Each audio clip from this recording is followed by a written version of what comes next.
Most people don't realize how much their personal information is being bought and sold every day. Data brokers are making billions, pulling details about you from public records and the internet, and then packaging and selling it, usually without your consent. That's how your information lands in the hands of scammers, spammers, even stalkers. It's why you get endless robocalls and why ads seem to follow you everywhere. That's where Aura comes in. Aura actively removes your data from broker sites and keeps it off. They also instantly alert you if your information shows up in a breach or on the dark web. But Aura goes beyond data protection. With one app, you get a VPN, antivirus, password manager, spam call protection, dark web monitoring, and even up to $5 million in identity theft insurance. All backed by 24/7 US-based fraud support. Other companies might sell just credit monitoring or just a VPN.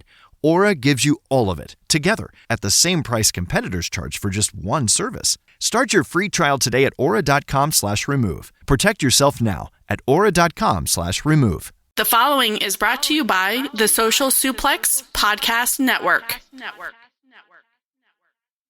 Hey guys, this is Matt Seidel, and you're listening to Keepin' It Strong Style. Yo, this is Rich Latta from One Nation Radio. This is brought to you by the Social Suplex Podcast Network. We present to you the Ace of Podcasts, Keeping It Strong Style.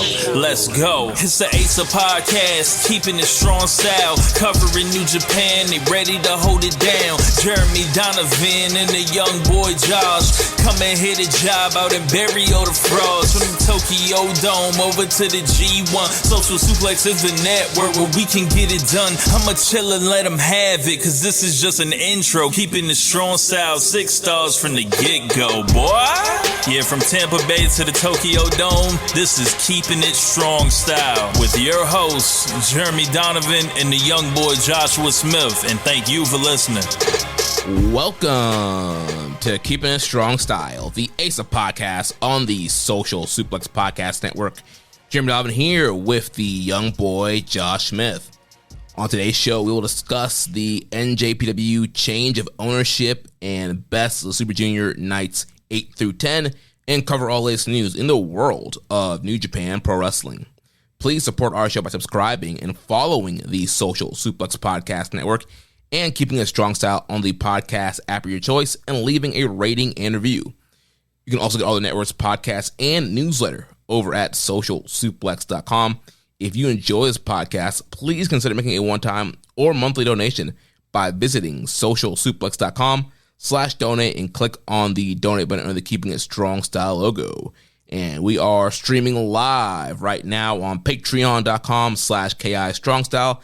If you want to watch our show live or listen without ads, sign up at patreon.com/KI Strong Style. Young boy, how you doing, man? What do you mean change of ownership? Well, New Japan changed ownership, and Josh, I got to tell you, we're changing ownership too. Wait, what? The Wrestling Observer Figure 4 has bought the shares of Social Suplex and Keeping the Strong Style. Do I have any ownership shares? Because I'm pretty sure that if I do, I've never disclosed those on any of my my licensing, and I'm probably in breach of my my role as a fiduciary. So I need to, if I think I can make it right if you just let me know what I stand to gain, so I can disclose that as soon as possible. And then I don't know. Do you need me to open an LLC? Do you need me to give you my bank account? Like, what do you need me to do to collect what's due to me at this point? Well, we'll talk about that, later. I don't want to work for Brian Alvarez. No, yeah, we're not changing ownership, and I think that's the beauty of Social Suplex and the network. We've kind of been our, own little independent network. Don't really answer to anybody else. So, I mean, I'm probably speaking a little bit out of turn here, but I woke up this morning and I jumped in the Discord. We're not going to peel back the curtain here, but I was in the host only discussion. There's some sort of like other podcast group, like Twitter fucking beef going on, and people were all getting pissed. And I was like, sucks to be y'all. It's nice to be me, because I don't know what the fuck is going on social media, in the Discord with this entire network. I show up, I'm the talent, I say a bunch of shit, and then that's it. I go home. This is work. Put work on the clock in, clock out. Clock in, clock out. Oh man. Yeah, just someone else doesn't like what the fuck we do. I don't care. I don't even hear about it. It's just and if I do hear about it, then I have a tantrum. It's just everybody's favorite Twitter troll, Rover. Oh, I wasn't gonna say anything. You're gonna. I don't care. I mean, he's out here. He's tagging Social Suplex. I'm having to see these notifications. When I'm trying to take care of my baby with him, trying to start some beef. Bro, he's trying to take food off of your family's table now, like fucking Seth Rollins. Can't be having that. So, yeah. I don't even know who that is. Legitimately. Yeah. I mean, I saw a name, but I don't really know what the fuck's going on. Yeah. Not important. But so, yeah, New Japan. So, this was like what, a storyline? Yeah, the higher power, the mole in chaos was finally revealed, and they bought New Japan. It's my fault, Jeremy. I know that I've committed to being a bit more active with the product, but I didn't watch any of the backstage comments this week. I was supposed to. That's probably why I'm missing this bigger storyline. I don't know, but I heard them talk a little bit about it on the air, but I do plan to go back and watch the backstage comments. Maybe, I don't know, did Tanahashi say something? What are they bringing Kadani in as like an on-screen character? Like, well, you see, Harold, is this an invasion? Harold May is back. You missed it. Yeah, he came running out of his office in the backstage area. So he's back to save Shin Nihon. He's here to take Shin Nihon to the new heights. People can clown Harold May for running down to the down to the ring all day, but he was more successful at it than Vince at Royal Rumble 05. Remember, he blew out both of his fucking quads, was just sitting there. And let's be honest, if we were all in Harold May's spot, would we not at least consider, like, yeah, let me get up my own little entrance real quick and, Ultimate Warrior sprint down. Yo, I think the most marky thing that I've ever seen Tony Khan do in that regard is probably those promos that he cut as the heel owner of AEW on TNA. Yeah. But he never did anything like that on his own television show, so that's good. Yeah. So yeah, the billionaire, he never ran down to the ring, but Harold May did. My favorite part about it isn't him running down to the ring. It's the vignette where he's in the shower naked and like, it's like, why did we need to see that part of it? Like, he wanted to get an authentic, day in the life. Get ready with me. Do you remember the time when on The Office, it was the Super Bowl season premiere when Stanley had the heart attack and they're doing the CPR and Dwight cuts the face off of the CPR dummy to see if it's like Silence of the Lambs. Yeah. So they take him and Michael to corporate to reprimand them. And Michael is supposed to be in trouble, but he doesn't realize he's in trouble as, the manager. So he's sitting on the same side as the rest of them. They're like, what the fuck are you doing on this side of the table? Like, you're supposed to be on the other side. And then they give him a chance to explain himself, and he thinks he's there to reprimand Dwight. And he like walks over to they're in New York, and they're in the middle of a high rise, and he walks over to the fucking to the window, and he goes, "City." It's like, well, bro, he thought he was the main character, but in that moment he thought he was having like a Harold May, like, the city is incredible. Yeah. So I guess we should talk about what this means for New Japan. The problem is, Jeremy, take us through the news, but I don't really truthfully know what any of this means at this point. I don't know if anyone does. Yeah, I'll go over the announcement from the company, and I put together some talking points that I thought would be interesting for us to go through and kind of just share our opinions, kind of share our thoughts, because there's a lot of unanswered questions, which we'll kind of touch on. We've got a lot of listener questions as well, so we'll run through it. So last week, May 27th, there was a news announcement posted saying, "We hereby announce that our largest shareholder, Bushiroad Inc., has concluded a share transfer agreement as of today with TV Asahi Corporation and CyberAgent Inc. regarding Bushiroad's share in our company. As TV Asahi is already a shareholder of our company, this share transfer constitutes as an additional acquisition of shares for them, our company will become a consolidated subsidiary of TV Asahi once the necessary procedures have been completed. Currently, we have no plans to make any changes to our various business operations, including the events we organize as a result of this share transfer.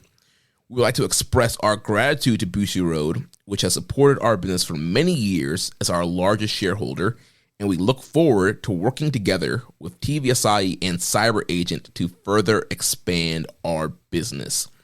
So, Josh, I thought the first thing we can kind of talk about was just kind of the different eras of New Japan ownership, just to catch people up if they don't really know the full on history. So obviously the company founded January 13th, 1972 by Antonio Inoki. He's the primary owner for a long time, and then the company ends up selling to video game developer Yuke's in 2005, which is kind of part of the dark era, the dark ages of New Japan Pro Wrestling, and definitely one of the darkest financial and creative periods in the company history, Inokiism running rampant.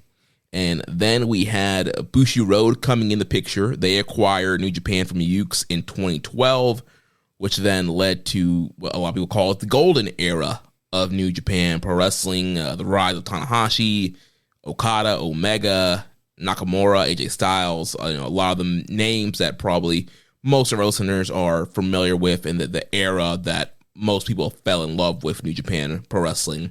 And now this is going to kick off the fourth era of ownership as TV Asahi and CyberAgent now take control.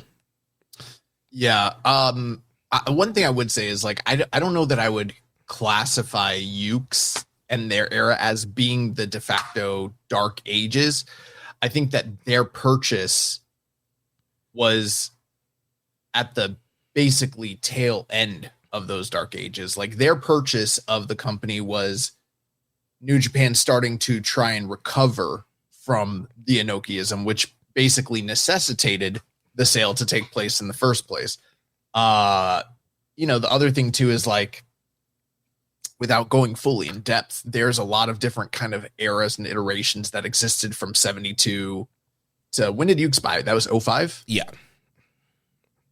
As you can imagine, 70s, 80s, 90s, 40 years of history.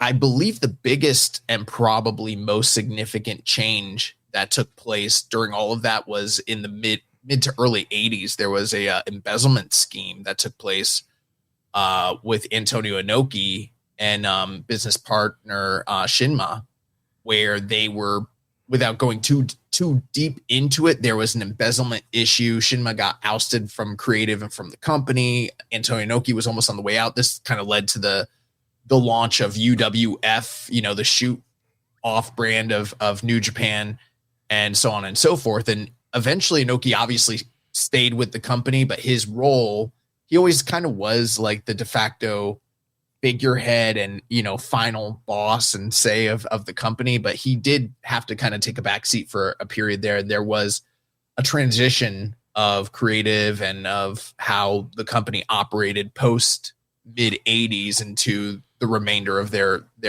tenure under his leadership. But yeah, they've seen a lot of changes over that time. The one thing I will say that has been a consistent since the inception of the company, and it's coming full circle right now. And I know that a lot of Western fans probably have criticism about the name TV Asahi, because namely here in the States, anytime we think of TV Asahi, we think of, social media and the popularity that New Japan gained in the mid 2010s and how that was kind of curtailed by the TV media rights strikes usage that, sort of resulted in the, a lot of people's different social media profiles getting either suspended or shut down because TV Asahi became more vigilant with their content and it being shared either in GIF form, video form, or even just still screenshots of anything that they have a copyright on. So they've kind of become sort of this big bad boogeyman here in the West for the fan base.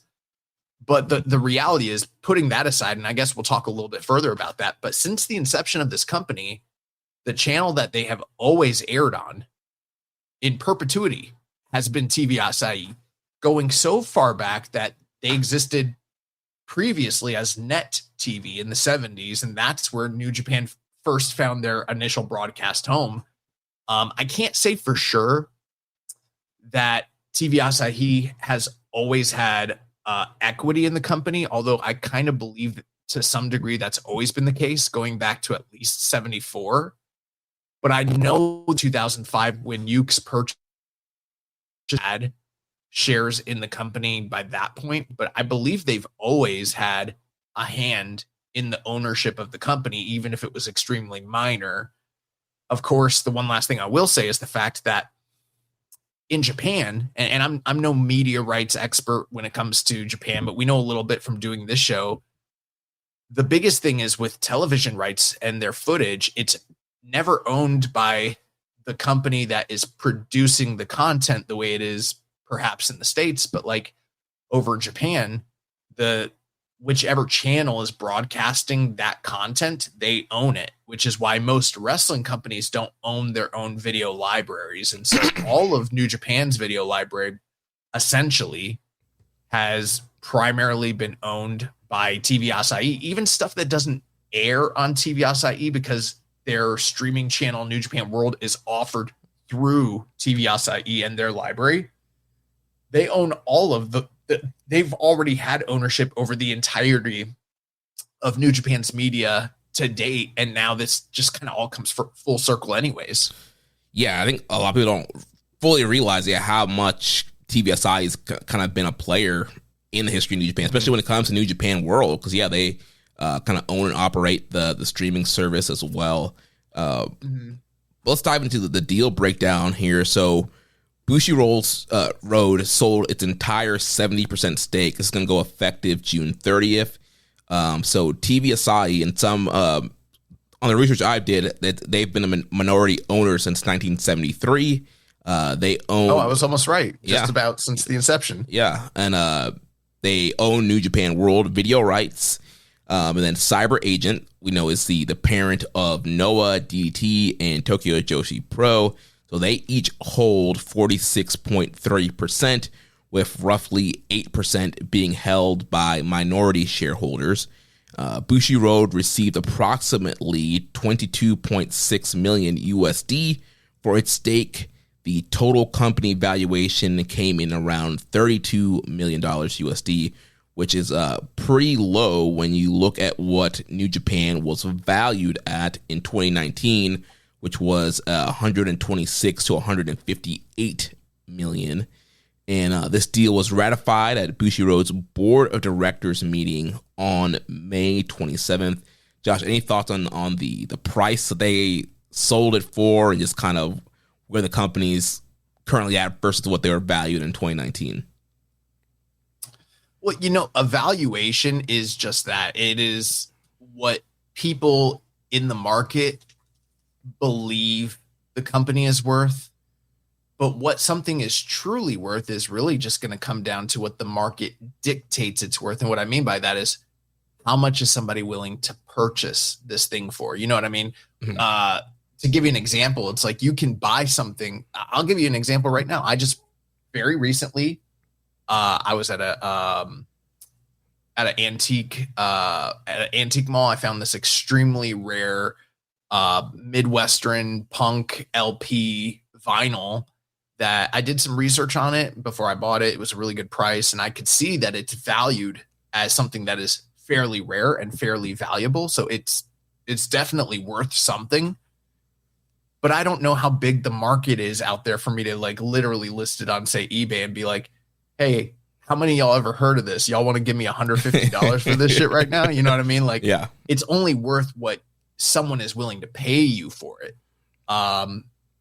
With that being said, of course, like New Japan, we've talked extensively over the past 6 years about how they've been affected by COVID, how they've been affected by the changing landscape of, the pro wrestling, arms race that has been created by, the formation of AEW and how that partnership and, the rivalry with WWE and everything that has kind of come out of that, how all of that has affected New Japan's business. So I'm not surprised that there has been a dip in, what someone believes they're worth.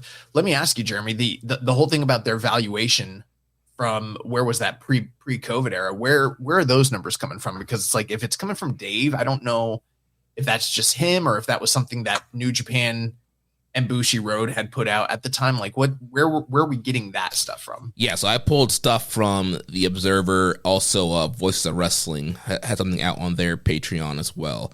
But I think these specific numbers were from the Voices of the Wrestling Observer write-up. Yeah, see, and that's the thing is, like, I like Dave a lot. I know that he follows, the business side of the business, but I also don't always know that he has the 100% accurate information when it comes to Japan specifically, because there is just a lot there. Rich says House of Torture drove the numbers down in the lead up years. That is to this. That's all I know. So again, I'm not surprised that there are things that have occurred, whether it has been like the decline of creative, losing so many roster members, the effects of an aging roster and people getting hurt, people retiring and everything. Like, there's just been a lot of things that have affected the industry as a whole, not just them and, where they stand now, but there have been a lot of positive signs financially for them in the past couple quarters, and some really fantastic, reports that just came out of the last earnings call. At the same time, I do wonder what necessitated a move like this right now. And, if it did sell for such a relatively low value to the perceived value that people would have imagined the company was worth, and it sold to someone in Japan that already has always had a hand in them since the early 70s, and not say someone that like a billionaire like Tony Khan, who probably, hypothetically would love to own the company for that low value. Like, why didn't that occur? Does that tell us something? Like, I'm just trying to read into it a little bit. Mm-hmm. Of course, we all know how difficult it is, or even WWE, you know what I mean? Like, why didn't they make a bid to try and procure them the same way they just did with Triple A? If they can get it for pennies on the dollar, relatively speaking.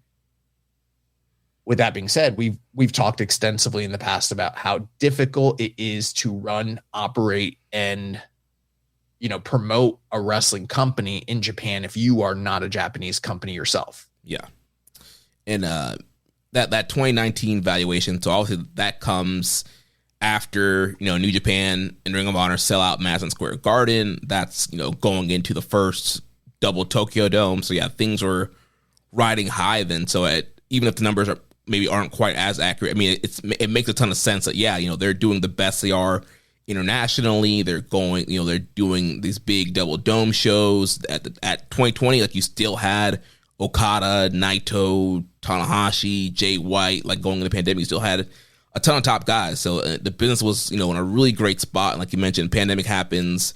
We get the talent exodus, and Tanahashi being a key face of this Bushiroad era, even in his last few years. He's been the main face of the international expansion. Once the Elite leaves, as a domestic talent, he's the main international face of that brand. And then domestically, he's just a huge star. And I've told a story before, there was a Japanese lady I know who used to go to one of my church I used to go to, and she saw me with a picture of Tanahashi, and she was freaking out. She didn't watch wrestling, but that's just how big of a star he was. And so that really kind of, I think he was, that catalyst, that anchor throughout that whole Bushiroad era. And also we've been talking about for a long time, there hasn't been that new star to really rally around and kind of grab the rings and take the company forward. They're trying guys, but the magic hasn't hit the same way. And what was that figure? 50 million? In 2019? 126 to 158 million. And see, I'm trying to pull up some information. Here's my problem with that is and I've seen Dave do this before. I think it's one thing if you get a valuation from either like some sort of equity firm, like, you know, some sort of ratings firm in Japan that can like actually identify the individual value of the company from a market value perspective, versus there's two things I've seen Dave do. I've seen Dave take a look at the raw data, like say, okay, here's what they produced in revenue. Here's their earnings report. Here's how much they made. And here's the year over year increase based on how they grew and their market cap. I think that they're probably worth X, Y, Z, but it's not coming from a financial institution. It's coming off of like his knowledge of things. Or I've also seen him say like, I talk to people that know, and I believe he has sources. So I'm not saying that he doesn't have the sources, but he'll be like, I talk to people that know, and they're saying based on internal discussions, this is what it's worth.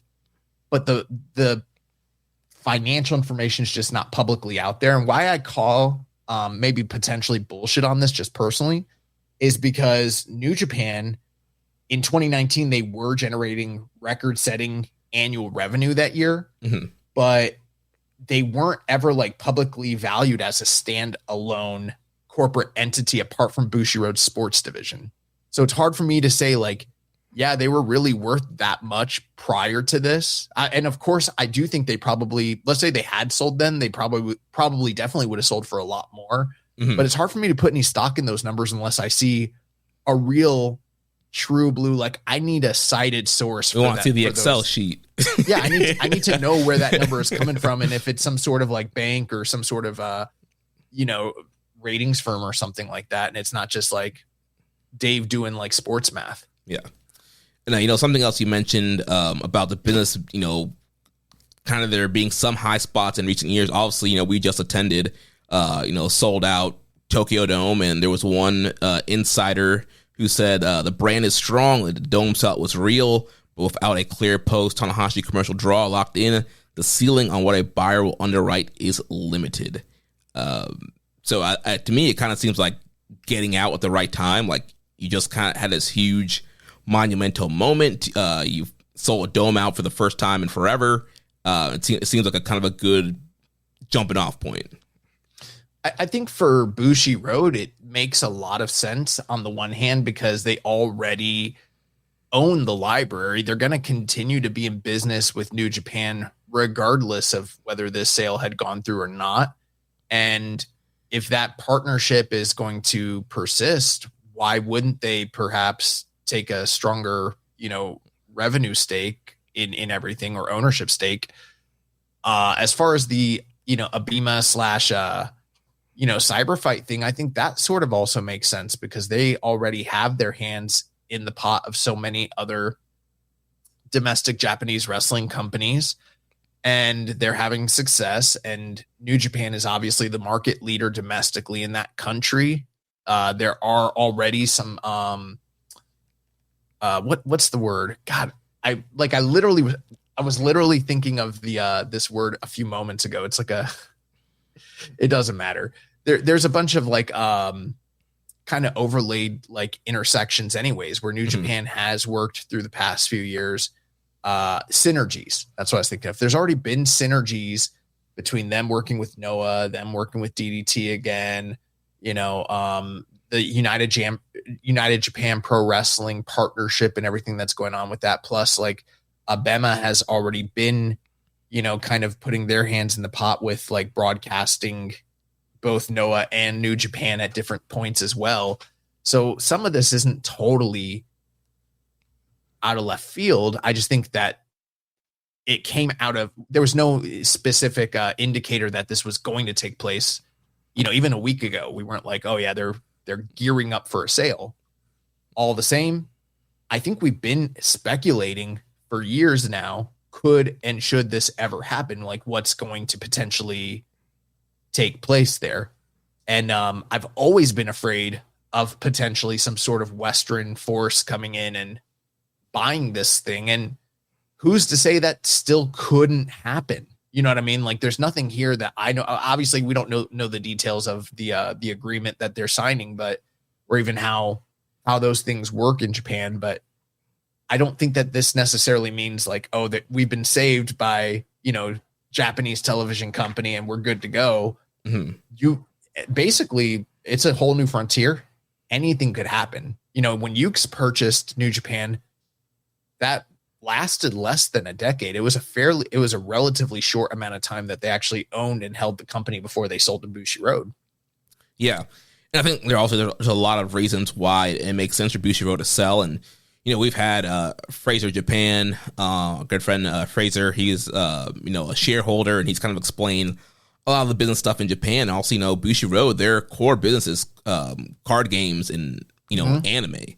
That's like their big thing. Like live sports entertainment's not their main feature.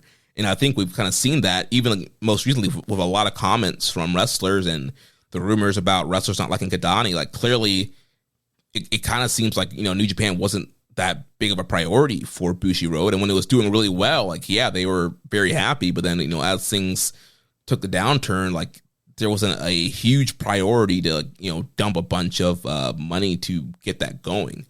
And I think that, I'll see with TV rights and production and streaming, New Japan needs to continue to work on all of that. And what better people to do that than TV Asahi and CyberAgent. Obviously, like we talked about, TV Asahi already having the broadcast infrastructure, already owning the New Japan World rights. Dominion is going to be airing on TV Asahi again. And then, like we mentioned with CyberAgent, bringing in Abima, which is, outside New Japan World with Wrestle Universe, one of their, biggest streaming options out there in Japan as well. So it just seems like there's a lot of things that make sense. And I think the CyberAgent angle is very interesting with their, obviously they have their cyber fight kind of built into CyberAgent. And, they bought DT in 2017. They got Noah in 2020, and yeah, they also have Tokyo Joshi Pro, and that's all under Cyber Fight and Wrestle Universe, which Wrestle Universe also has, Marigold, Sendai Girls, Michinoku Pro, and a bunch of other Japanese promotions. And yeah, I wonder how that all shakes out. Do you combine services? Here in the West, we see a lot of times where media companies kind of eat each other up, and they both have their own streaming service. They'll sometimes combine the service, or depending on the brand, maybe they'll keep them alive. So I think there's a lot of interesting stuff when you have the cyber fight angle coming in there. I think there's a lot of fans that are hoping to see production improvements. Rich Latta says NJPW World in 4K. Welcome to the century. Yeah, I think a lot of fans would love to see that take place. Similar improvements to the production level, the same way that you saw with, namely, Noah. I can't speak for the other companies because I don't watch their products that often, but we saw how Noah made strides and improvements once they were purchased. That being said, Bushiroad, they're continuing after this, even though they've sold off New Japan. Kind of makes a little bit more sense why they split off Stardom and New Japan from being connected to one another. Because if you notice, they're not selling Stardom. They're going to continue to stay in the Stardom business, which clearly indicates to me that they're seeing growth there and opportunity to continue to make money off of that venture. But when they did have both of them, and even when they were owned simultaneously under New Japan, they didn't combine those streaming services. And I think that it's probably for a couple reasons. Number one, different media rights companies and trying to work out the logistics of how that works in terms of who owns what footage. There's the business aspect of it where it's like you kind of have to weigh the pros and cons. Like, can you add more value to the consumer by combining these? Rich says Saya Kamatani greater than the Noge Dojo graduates of the 2020s. Can you add greater value to the consumer by combining different products onto one service? Yes, you can. We see that with Wrestle Universe. But the truth of the matter is both New Japan and at this current time, Stardom have a bigger share of the market than any of the companies that are on, the Wrestle Universe platform. So it's sort of like if you add these things together, like let's say you add New Japan to Wrestle Universe, maybe you scrap both World and Wrestle Universe and you create something wholly new. Is it going to generate enough money and new interest and purchases to make it worth the while of the companies to give that up and do that? Or does it fiscally make more sense to just keep them separate and continue to bring in what you're already bringing in? Because like I said, New Japan's a much bigger company than say like Basara or DDT or Tokyo Joshi Pro or, Big Japan or what have you. Like, it's not like just adding a small little indie to your platform. You're basically, bringing on like the biggest company in the world. I imagine they would probably need to have a price increase or hike to even make it worthwhile for them to consider doing something like that. Yeah, I think it makes a lot of sense to keep them separate. They clearly have their own both subscriber bases. You can kind of have two sources of revenue on that streaming side. TVSI, again, already owned in New Japan World. So I think now just having more of a stake, I think it's just, I'm assuming they'd probably want to keep that and just work on improving that service. So another thing, with Abema, so Abema held the Japanese media rights to WWE programming, but now WWE is moving everything to Netflix. So you got to wonder, but it's not for like another year or two, right? Or is that coming up fairly shortly? I think it's coming up pretty quickly. Okay. So I'm just So I'm just wondering, again, how that maybe reshape, CyberAgent's priorities to kind of want to bolster their wrestling streaming and wrestling offerings with them no longer carrying WWE. Well, in the midst of all this, it's worth noting that there was a press release that came out speaking about how New Japan is going to cease continuing to carry AEW content on New Japan World, and the archived content is all just going to go away here fairly shortly. And that has also sparked a lot of discussion because we know that up until this point, like for many years now, going on like 5 or so years, like New Japan's primary domestic partner in the States has been AEW. Mm-hmm. Noah has had a little bit of a more quiet and, muted partnership, but it's very much one that exists with WWE. That was even much more solidified once they started, airing on Abema over in Japan. But the landscape is shifting. WWE, like you said, they're going to Netflix. At the same time, we don't know what this means necessarily long term for the AEW New Japan partnership. It might not affect it whatsoever, but from a distribution standpoint, it clearly is affecting something. Well, the reason why AEW is getting pulled off the world is because of the My AEW service that AEW has launched recently, because they're looking to, they left Triller Fight TV, and they have started their own kind of international option for fans not in the US. So that's kind of part of that. I definitely think that that's part of it too. That was the point I was going to bring up, is like that could also just be, might be coincidental timing with the fact that they've just launched their international thing. But I also think it might not be coincidental. It might be something where it's like that was intended to continue, but now this purchase taking place, how is that all shaking out? You know what I mean? And I think it's we can kind of read the tea leaves a little bit, but it's hard to say what long-term this might eventually lead to for all of these different parties. Yeah. And I think the one thing that kind of tipped off that something might have been happening, like you mentioned earlier, with Stardom's, kind of staying with Bushiroad. Well, we had, back in April, Stardom no longer being under New Japan and Bushiroad kind of fully out, kind of owning them again. That happened just, a few weeks before this was finalized with the Bushiroad board of directors. And so clearly, I think Bushiroad, is trying to, clean up their corporate structure, kind of take some things off the books that they don't need on the books, and kind of, better, look out for their bottom line. And they have said, Taro Kato came out today and did say that New Japan and Stardom will continue to work together. There will continue to be, IWGP women's title matches and cross promotion. So as of right now, the synergy between New Japan and Stardom will continue. Jeremy, are you ready for the IWGP women's title to change its lineage and its loyalty to being defended as a co-championship with the GHC women's title. You ready to see this shit get defended in some other Joshi Tokyo Joshi Pro, some Diana. It needs to be defended somewhere. some ice ribbon, Seedling. We're going to see this shit on the Scummers. Can't wait. Yeah. So yeah, I think a lot of interesting stuff to watch out here for, and some other kind of quick things.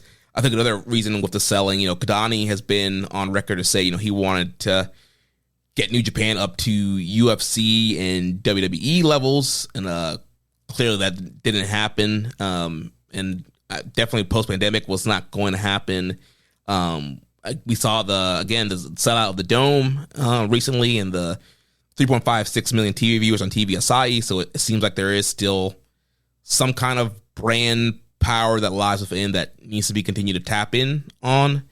And then, I think the question for what's the future is for TV Asahi and CyberAgent as they take over is like, all right, who's going to be the face of the company? We know clearly right now, Yota Tsuji is a guy that has been getting the push. Is that ownership? How much are they going to have play in the booking, will they get behind Yota Tsuji as a guy, or is there other people that they want to see given a shot? I read some of the comments that Observer put out there and that Dave mentioned, and a lot of it did center on Tanahashi as being like literally the de facto guy through the entirety of all of this. And I felt like it sold short. Number one, the vast importance and value of both Okada as the de facto ace of the company until his unexpected, departure from the company just a few years ago. I thought that it also sort of undermined how important Naito was to the bottom line of the company since for a decade, basically since 2016. I would venture to argue that there's probably no way you could argue that Tanahashi was of more importance and value to the bottom line of the company in the past decade as a whole than those two individuals actually were. And then, he talked about him being the face of the international expansion. I don't believe that's true. I mean, I think he's an important component of bringing the authenticity, and he's very much beloved. And I think that the rivalry between him and Okada led to the visibility of New Japan in the States, but there's no denying that the Bullet Club as a brand is literally the catalyst for what expanded and exploded both New Japan abroad and as well as popularized the international indie scene and was the forerunner to AEW becoming something. And I felt like just putting it all on the idea of it's an oversimplification to just be Tanahashi carried this company on his back the entire time, and now he's gone, and now they're selling. Yeah. And it's a lot of other shit that was very, very key and important also took place. And Tanahashi, as important and as meaningful, and trust me, I love the guy more than anybody. I can't say that he's been the guy in the past 10 years. He just hasn't been. Yeah, he's kind of been that break in case of emergency that you could go to when things are going rough. But I mean, clearly some star power there. And I would say from the domestic Japanese talent side, he was the one that was kind of the recognizable face for international fans. Right. But sort of like John Cena leaving right now. He hasn't really been truly the guy in WWE for many years, but he's the most recognizable to the average person on the street outside of The Rock. Yeah. And you think of Forbidden Doors and stuff, Tanahashi is always one of the top guys that gets the biggest reaction and pops from that AEW audience. So I think definitely from a US standpoint, one of the recognizable top guys from that promotion. But definitely also we know the Bullet Club / Elite was one of the keys to the rise of things going on here in the States, and MSG selling out, and all AEW being born. There's really the story of New Japan comes down to two things. There's New Japan during the era of Antonio Inoki, and then there's New Japan post Inoki, and those eras that is you know, like in the sense of like when you're talking about world history, there's like before Christ and after his death, you know, that's basically New Japan with Inoki. The world, the way the company was ran, the structure, the style, everything was virtually completely different. And the biggest changes that took place when both Ukes as well as Bushiroad purchased the company tended to dealt more with backstage things, corporate structure, the way that they paid, the way that they platformed, the way that they promoted, their travel schedule, corporate synergies, like there anything that you could think of as far as like the logistics and the talent relations and, you know, kind of making things more corporate. Those were like sort of the innovations production wise that took place under those two regimes. There were shifts in presidency, there were shifts in creative, but by and large, and of course, I'm not like in depth, you know, knowing exactly what's taking place behind the scenes, but we know a lot of this information because Hiroshi Tanahashi's life story, he dealt and spoke candidly about what he saw take place backstage when these different regime changes took place. We also know a lot of it because of the work that Chris Charlton has done in his various books, both Lion's Pride as well as Eggshells. Yeah. And it gives a really good insight to an understanding of like what took place differently from a business standpoint. And like I was saying, most of it is stuff behind the scenes that filtered out into what you see as a presented product, but you're not aware of the changes taking place behind the curtains. But the biggest thing that those two groups had in common, there were a lot of differences between Ukes and Bushiroad in terms of like how they viewed things and how they did things. But in both cases, you had two groups that were extremely, extremely passionate about professional wrestling. And that's the fortunate thing that New Japan has lucked out in. You know, Ukes, them purchasing New Japan when they were in trouble was on the back of the success that they had with those SmackDown games in the States and the Tokon Retsuden games. And basically they felt like their whole company had been, you know, brought to the dance on the back of professional wrestling, and they saw a company in trouble and were trying to do their damnedest to give back to the industry that gave them their launch and save them and allowed them to kind of just do what they wanted to do, aside from like the destructive decisions that Antonio Inoki was bringing to the table in the mid 2000s. Same thing with Bushiroad, you know, like Kadani, Sugabayashi, and some of the other like top like level individuals that were with that company. Marks. No matter what you hear about derisions and divisions backstage and everything like that, there is no denying the one thing you hear is about the passion that those guys had, the intimate fandom that they had for professional wrestling as corporate, you know, officers and presidents and owners and chairmans. They fucking love professional wrestling.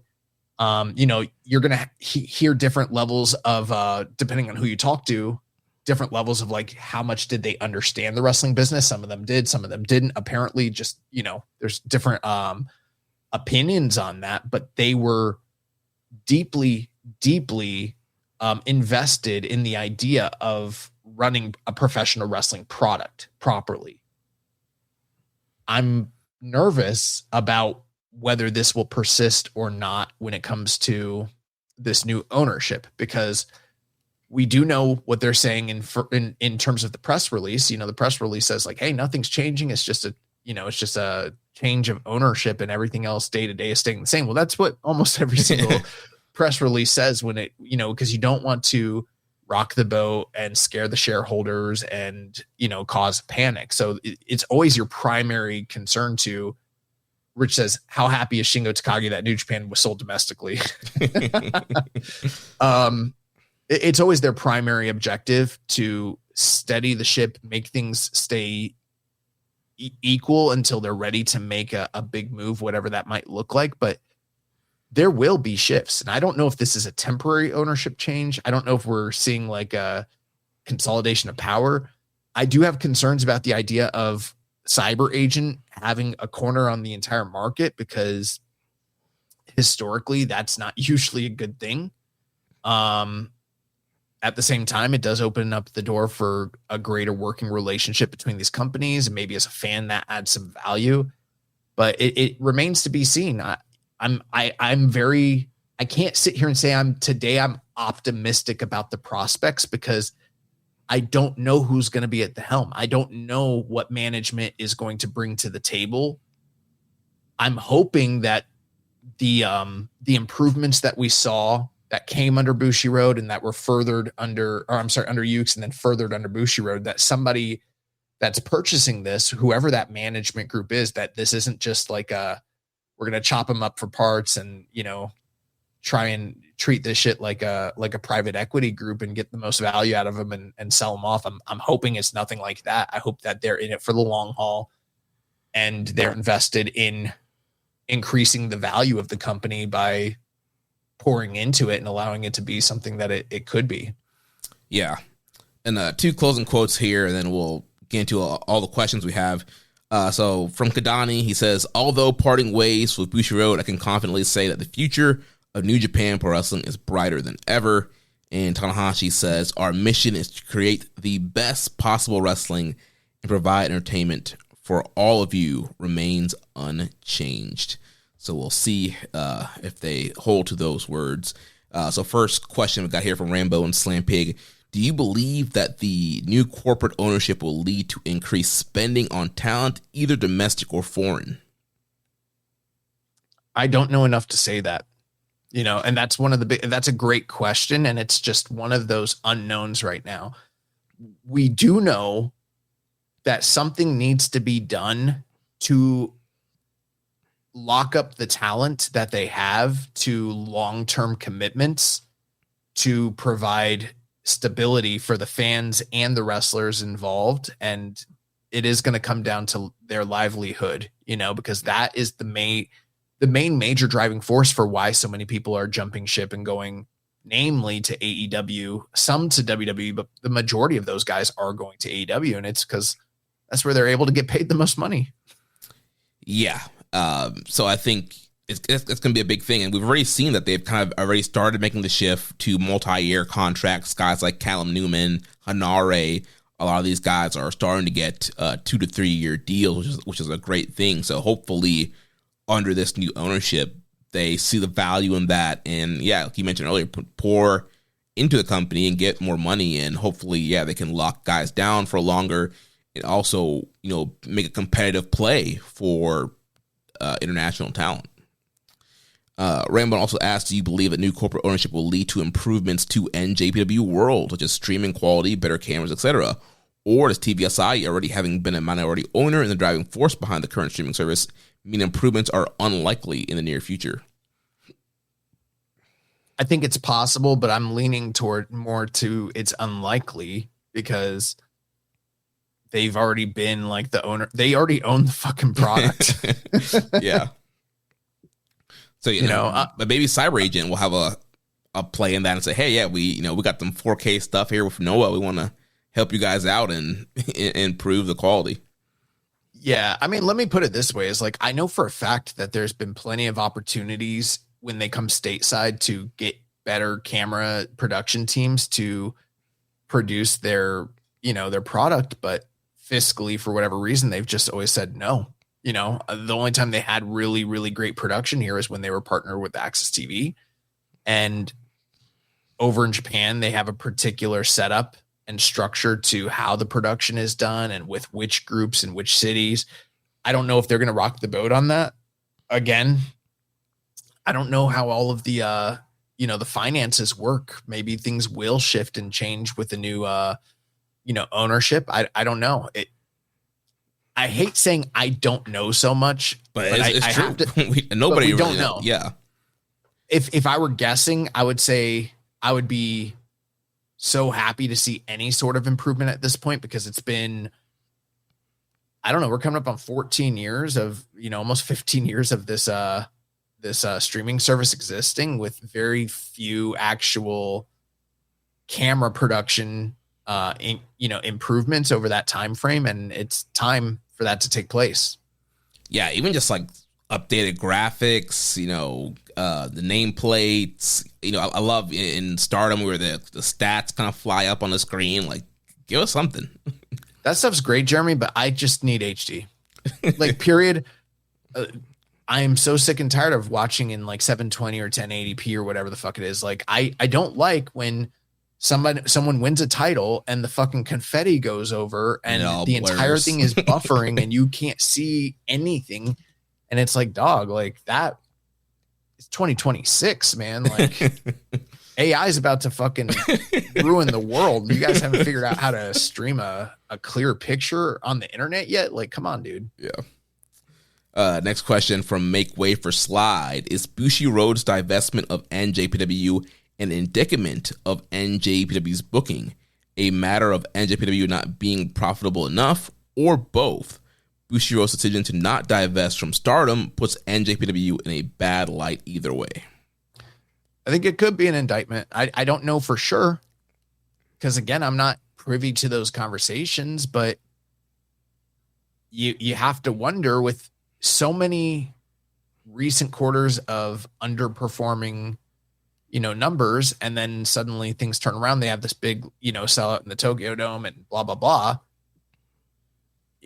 Maybe they, like you've said, they're cutting their losses when they feel like the time is right and it just doesn't fit into their business model anymore. And I do think it's an indictment on both the fact that they probably don't have as much faith in the current iteration of the product, or maybe the booking, some of those issues we've heard stories about backstage. And then also, yeah, like it's just like, let's get out when the getting is good. Yeah, they probably saw that post Aaron Wolf booking after the Dome. We're like, you know what? Yeah, we're good. Immortality 777 says, pretty sure I used to be able to watch NJPW World on my PS4 previously, but I think that got taken away too. Yeah, I mean, the only ways in the States legally that you could actually watch clear picture versions of New Japan was on the Access TV channel show that was actually in like full HD. That was incredible. And then also they were running the next iteration of those episodes on Roku TV for like Roku, yeah. And then they took all those episodes down. But yeah, there for a brief time there, you could watch some of the shit in actual clear picture, which was great. Yeah. Next question from Def Triangle 720 with New Japan no longer under Bushiroad. Do you think it changes how New Japan does their shows, or do you think it'll be the same format? There's always been eventual changes and tweaks when new ownership has come in, but it's been historically it's been slow and gradual. And nobody knows for sure, but if I were to guess, that's probably going to remain the same. However, this does probably open up the door for more of a communication and a discussion about like, hey, are we so happy with this ghetto dude? Are we so happy with this current committee? Because let's talk about where we've been, where we're going, and like what we want to do. And maybe it's time to freshen things up. And I think that this is a guy who, behind closed doors, a lot of people have heard him say for many years now that he's been expecting to get the axe and it's just kind of been waiting for that to take place, and it's never happened. And now it's sort of like, well, if it were going to happen, this is kind of like the right convergence of elements for that to take place. Yeah, that leads into his next question. Do you think new owners may change the booking team in contract negotiations moving forward? And like you mentioned, yeah, I think now, if any time, is probably a good time to reevaluate. Like, all right, what's working, what's not working. Gato, obviously you booked very well 2012, 2019, but things are a little bit different now. We want to try some new ideas, get some new fresh faces in that booking room, and maybe he's out. And as far as like the schedule, I mean, there are currently a lot of stuff already, dates and venues already booked out for a large part of this year. So we probably won't see too much of a shakeup in kind of the schedule and event layouts this year. But, as you go into a new year and you have your goals and your KPIs and everything you want to do for the following year, we could probably see more of a shakeup next year. Well, you had mentioned earlier about like who are they going to go with next, right? That has been the biggest thing that has been affected by new ownership. When Bushiroad took over, they looked at the landscape and they were like, okay, who are the guys that we could really invest in? And they looked at how Inoki and, I forget who the main booker was before they brought Riki Choshu back, but they were like, who do we see money in? And they were like, look at that Tanahashi guy, bro. Like, what the fuck are we doing? Why is he in the U30 mid card? Like, what the fuck is happening? Like that should be our champion. And it really was Inoki's exodus, Riki Choshu returning to the company, taking over the book, but more namely Bushiroad being like, we need a marketable guy that we can book around and draw like young women, children, put them in comic books, someone that looks like a fucking star. Look at this Tanahashi guy. And like, they were the ones who pushed for his elevation. The same thing happened when Bushiroad was taking over. Like, they were the ones who were, now that was a little different because they were already starting to kind of go, they were already bringing back, Okada from his excursion and everything like that. But like, they were the ones who, like, behind closed doors were like, that's our guy. And we're going to transition to him now. And like the Rainmaker shock and all that, they were the ones who were lobbying for that. And we're like, he's going to be the guy that we build around. Now, the problem here is like, I love a lot of the young new talent, but you have to ask yourself, do the new, executives, whoever they may be, are they going to be involved on that level? And do they see anybody right now today that they can look at and be like, this is our guy? And if they do, that probably is going to be the guy. Well, one name that we've heard recently that TVSI is a big fan of is the Alpha Konosuke Takeshita. There's been a lot of reports and backstage talk that they're really high on Takeshita, and that's kind of what led into him winning the G1 and kind of wanting to see him featured on TVSI more. And so now also with them now owning more of the company, are they going to, go for a play with Takeshita? And also he's a turn babyface now in both New Japan and AEW. He's a part of the Hontai home team army. So is the door open for Takeshita to be, the ace and get the push? Can I tell you something, Jeremy, though? And here's a little bit of a Rich Lass says TV Asahi knows talent. That tracks for me because you know what? Historically speaking, TV Asahi, this is what they've always done, and it's always fucking failed. They have the long history of when the company is down and they don't see a guy that they are 100% is like, hey, this is a dojo guy that is homegrown that we can go with.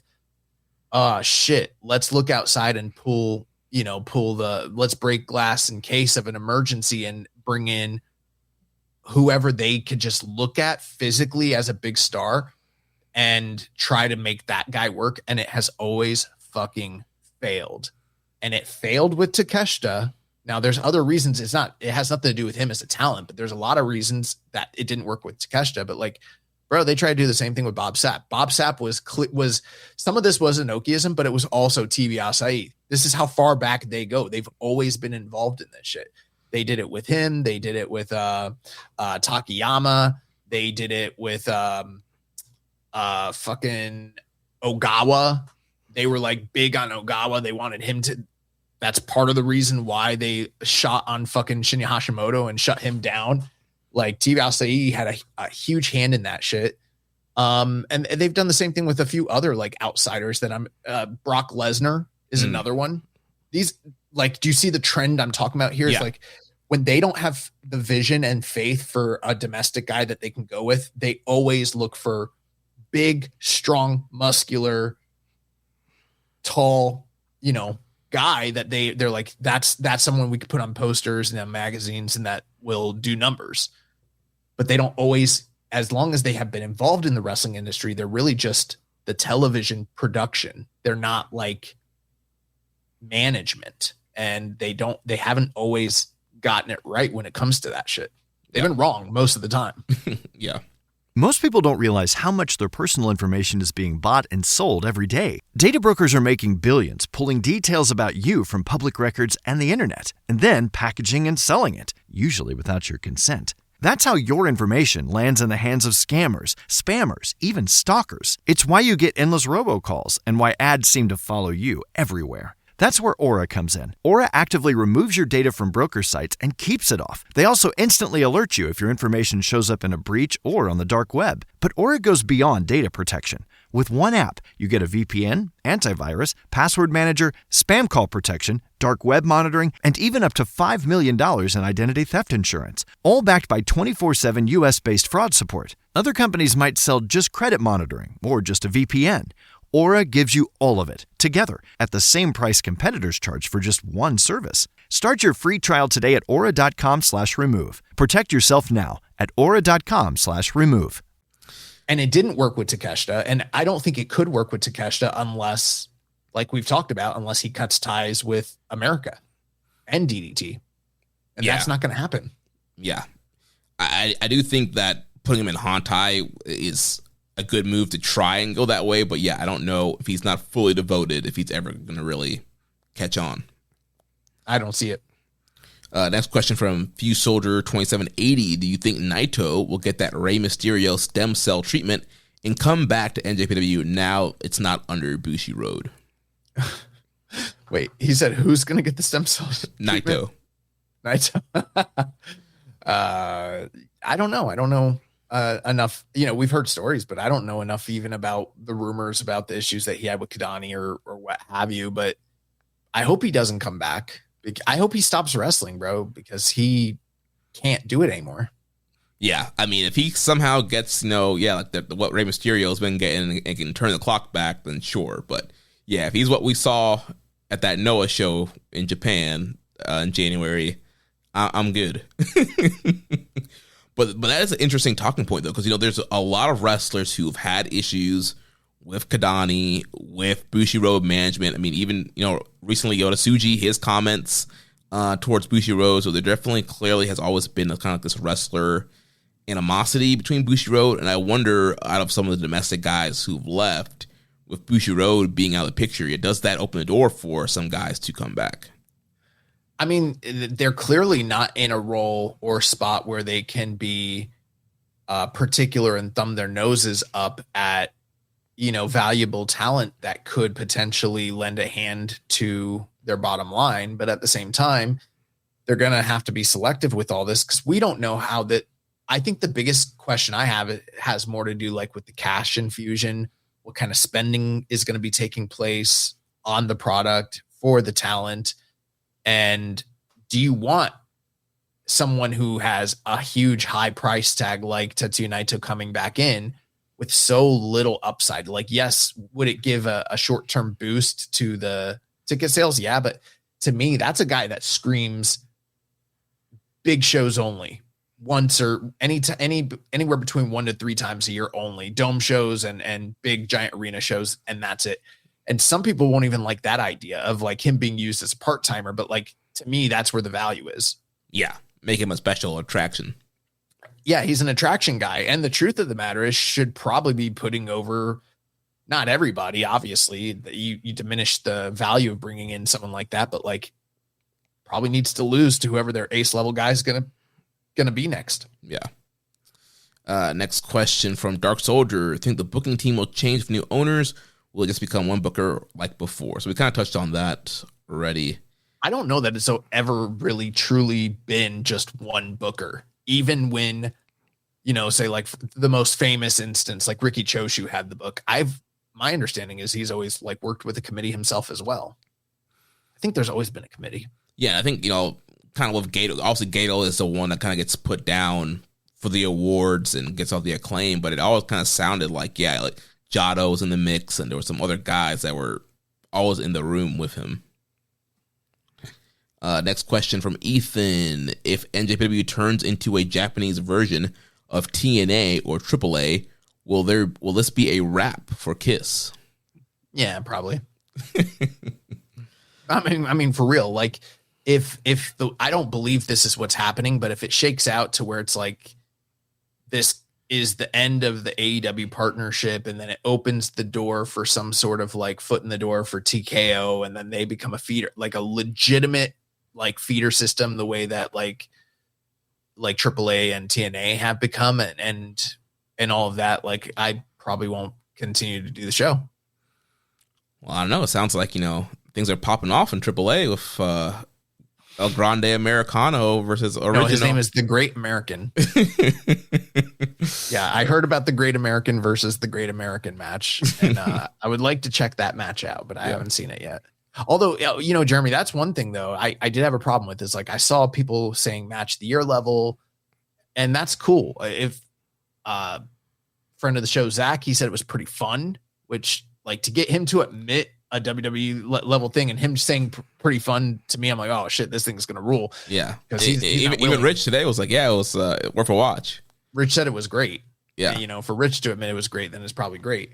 But here's my issues. I see it's got like a 9.62 on Cage Match or whatever. Rich says plenty of America in there for you, Josh. USA chance. I used to always love starting USA chants when I was a little kid, but to me, there was there's no racism behind it. It was just, we loved America. It's like Lex is our dude. Red, white, and blue attack. USA. Let's fucking do it.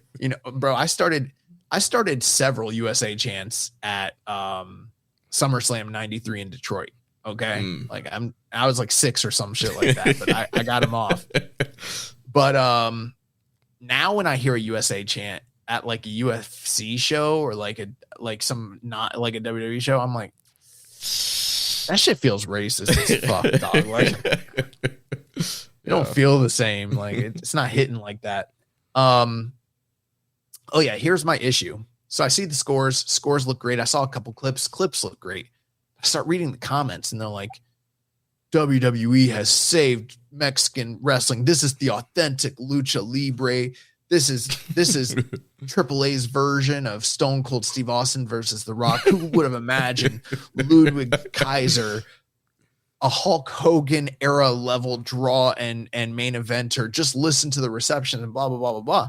And I'm like, on the one hand, can I get it that these guys are over with this particular audience on this night? Sure. Like, that's cool and all, but like, I just have an issue with like the idea that like WWE has reinvigorated the authentic lucha libre, and anyone that's watched the product knows that shit's not even kind of fucking close to true.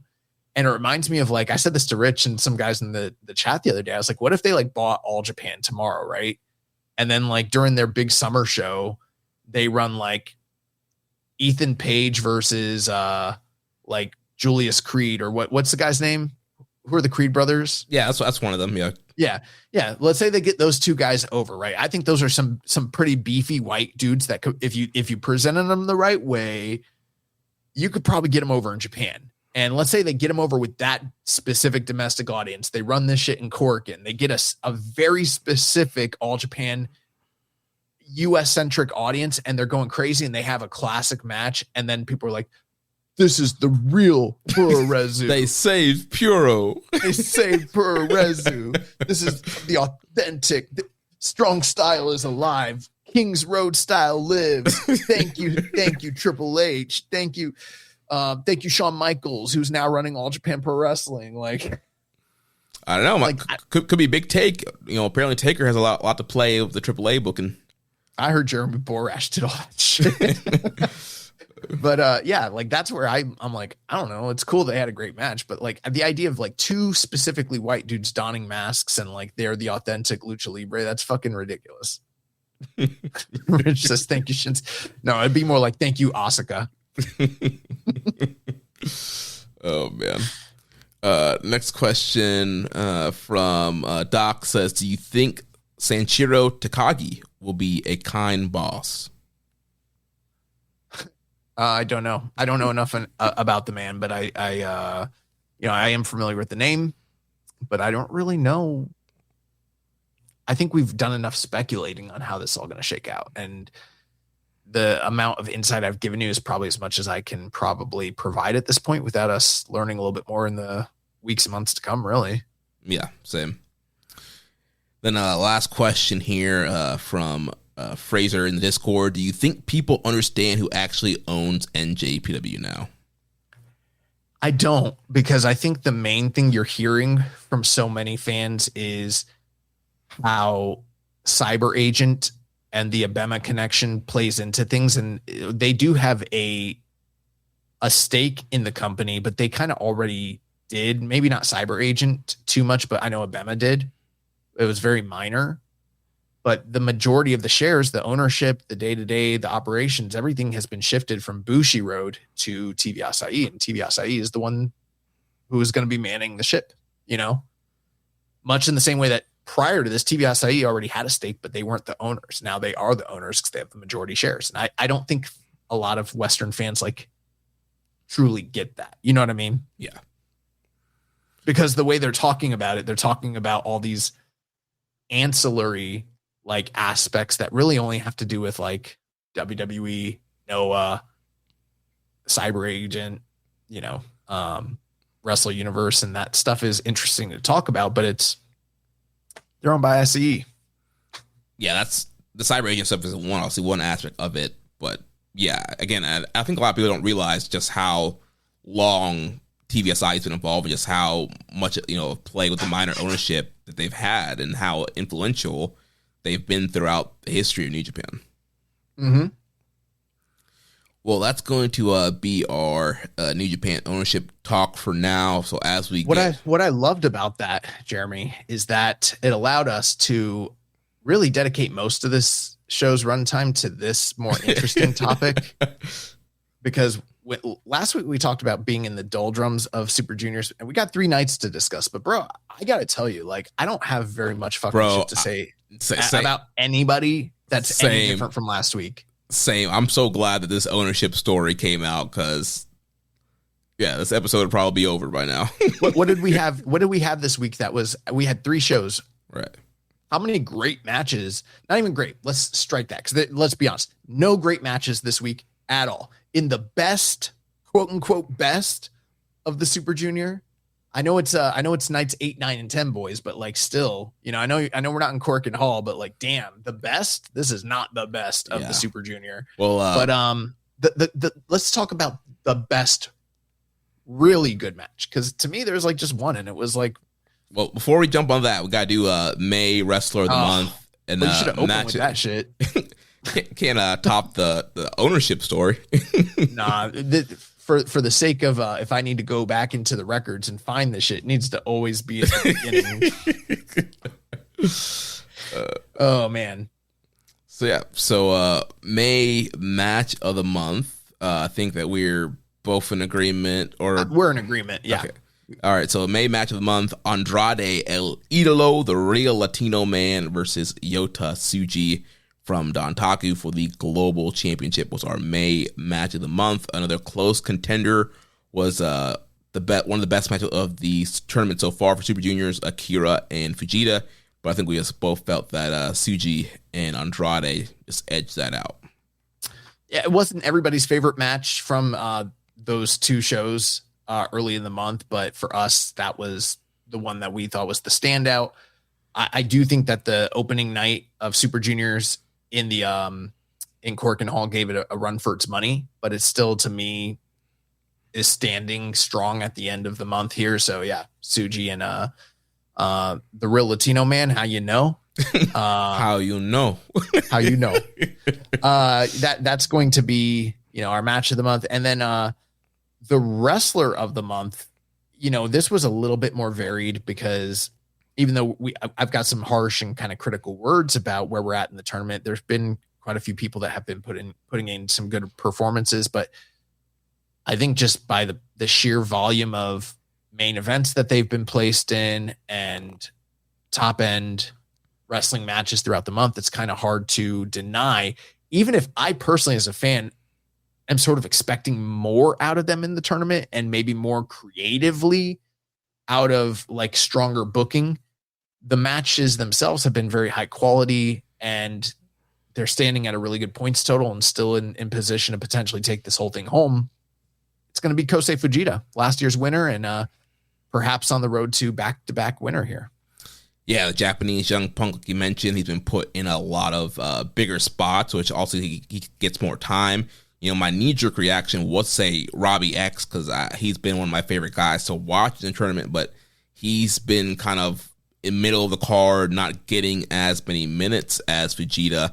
Also, the Teton match with Robbie X, one of the best matches of the tournament. But outside of that, so there's some very good sprints that he's had. But Fujita's been getting the main events, the semi-main events, had some more time to breathe, get some better matches in there. Yeah, for me, it came down to Fujita, who we're awarding this to. I thought I'm like you. I thought Robbie X. I was like, man, if this week had been as strong as his first 2 weeks, then he'd probably be the one taking it home. But he wrestled Taguchi this week, so I also thought that maybe there's a case for Jun Kasai or Francesco Akira perhaps as well. But Fujita, I actually think all three of those guys are having more interesting tournaments to me than Fujita is. But Fujita is the one getting the opportunities, and he's having the more classic matches overall. That's probably worth taking note of. Yeah. So that's our wrestler of the month, Japanese young punk. Yeah. All right. Well, now let's jump into Super Junior. So yeah, we had night 8, 9, and 10. So night 8 was the 27th. Well, this is what I wanted to say before we jump into it. I think there's probably one actually very good match, and I'm trying to remember. I think it was Desperado versus night 10. Who did he wrestle that final night? He wrestled Kushida. Is that the match I'm thinking of? Let me look it up. I mean, that was kind of derails me. I had it in my mind earlier, and then we moved into match of the month, and then it crossed my mind. But yeah, take us through the nights here. So night 8 was the 27th. We had an attendance of 777. That was in the Akira Messi Numazu. May 9th, night 9, May 29th was in Niigata. We had an attendance of 825. And then night 10, May 30th in the Takaoka Techno Dome, attendance of 957. It was the Kushida match. Desperado versus Kushida for the whole week was probably my most recommended match of the entire week. And honestly, 3.5 plus-ish, maybe 3 3/4. Like, we're not talking about anything that's like notebook level. Yeah. And nobody else came close to even putting anything else on the board that was like that. So we're talking about 3 nights where it's like, I'm happy to talk about where everybody stands, but I really don't have much to talk about. Character work, progression, motivation. Like, it's all the same shit as last week. Nothing has changed except some people are off the board. And I don't know, Hyo has his fucking cat, bro, stolen in a cage, and he's chasing it. Like, nothing. That's about it, really. Yeah. Well, I'll run through A block real quick. So currently top of the block with 5 and 2, Teton has 10 points. He lost to Nick Wayne on night 9. Master Wato also at 10 points. He defeated Daiki Nagai on night 9. Francesco Akira is up to 8 points, 4 and 3, by defeating Jun Kasai on night 8. Kansai is also at 8 points, and like I mentioned, he lost to Akira. Then Nick Wayne is 4 and 3, 8 points. He defeated Teton on night 9. Dark Soldier says, Walker Stewart, vibing with Nick Wayne's theme is the most adorable and pure things tournament. Any other good wholesome moments like this for you? Nope. Robbie X is also at 8 points. He's 4 and 3, defeating Risuke Taguchi on a night 9. Dark Soldier says, should Robbie X keep the wig? No, yeah, he wore that god awful fucking black wig. That was he got dragged. Valley shit. He got dragged into Taguchiism. Yeah. Also at 8 points, our wrestler of the month, Kosei Fujita, he defeated Valiente Jr. And then Taguchi losing Robbie X, he's at 6 points, 3 and 4. Valiente Jr. is now 2 and 5 after losing to Kosei Fujita. And then poor young lion Daiki Nagai, 0 points, 0 and 7, losing to Master Wato on night 9. Then over in the B block, man, this block is horrible. My goodness. The stuff you just read about A block, it's like the A block matches and nights have been inoffensive, but up until now they've been very good. Now they're just they're there. But the B block nights have been active. They've declined even further from where they've been, and now they've gotten pretty bad. Yeah, like this was really rough. So we had Despies on top of the block, 5-2, 10 points. Night 8 defeating Jacob Austin Young. Night 10 defeating Kushida. Sho is at 8 points with 4-3. He defeated Heiyo on night 8 and lost to Ishimori on night 10. Yo is also at 8 points, losing to Kushida on night 8, defeating Kanemaru night 10. Robbie Eagles also at 8 points, defeating Ishimori on night 8 and defeating Daisuke Sasaki on night 10. Ishimori also at 8 points, losing to Eagles on night 8, beating Sho on night 10. Daisuke Sasaki's at 6 points. He lost to Kanemaru on night 8, lost to Eagles night 10. Heiyo is also at 6. He lost to Sho on night 8. He beat Kanemaru night 9 and lost to Jacob Austin Young on night 10. Then Uncle Nobu, Yoshinobu Kanemaru, he's also at 6 points, defeating Daisuke Sasaki night 8. He lost to Heiyo on night 9, lost to Yo on night 10. Jacob Austin Young also at 6 points, losing to Despy on night 8, beating Heiyo on night 10. And then last but not least, the time splitter Kushida, coming in at 4 points, 2-5, defeating Yo on night 8, losing to Desperado on night 10. So, I mean, really at this point, there's essentially only 3 people that are like 100 million% de facto out of this thing.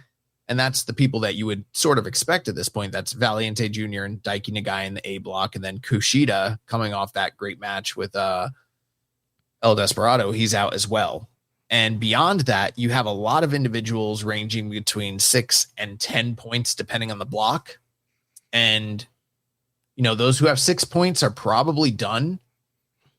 Like the best they, in most cases, they could hope for is to win their next 2, wind up with 10, perhaps get a tiebreaker, or, you know, some sort of like eliminated sort of like mathematics to get into one of the top 2 spots of their block. But the most likely thing is these individuals sitting at 8 and 10 points are the ones who are really in true contention. Anybody who's at 6 is very unlikely done as well. Yeah. And we had a question from Last Commission 7252. Is the B block just chopped at this point from how the tournament has played out? Is there any excitement for these last few shows? Well, we're going to do a review for them, so that's a great question. Yeah. But yeah, the B block is... Or preview. Is absolutely cooked. This is probably one of the worst blocks in a round-robin tournament that we've seen since doing this show. Jeremy, I mean, I hate to say this, and I know it's negative Nancy shit, but I think this is the worst Super Junior that we've reviewed since the crowds came back.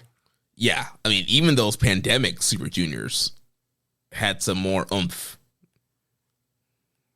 Some, yeah. Even the single block ones. Yeah. Yeah, those were December ones, yeah. Death Triangle 720 says the BOSJ coming close to an end. Do you feel the division is doing well overall, or do you think it may need a shift? I think there's been a lot of optimistic movements over the past few years, especially centering around the tag team division. That's given me hope, but it's not the talent that I'm so worried about, although I do think there is an issue with freshness right now. It's the creative, or the lack of inspired creative. And we were very critical going into this tournament about the samey, keep everybody alive booking. And it came to fruition. We're 2 nights out from the last 2 nights of block play, and 90% of the field is still quote unquote alive. And there really just is not, almost, aside from guys that have done well to advance their own personal case of like endearing the fans to themselves based on their performances, from a creative standpoint, there's nobody that's been pushed that I felt like has taken the reins of the mantle and like gotten over and feels like a guy. Maybe that'll change in the next 4 nights, but today at the beginning of June 2026, it just does not feel that way. Yeah, I'll say I definitely think that there could be some freshness, a facelift for the division, because there are still a lot of the older names that are there, or just some staleness with matchups.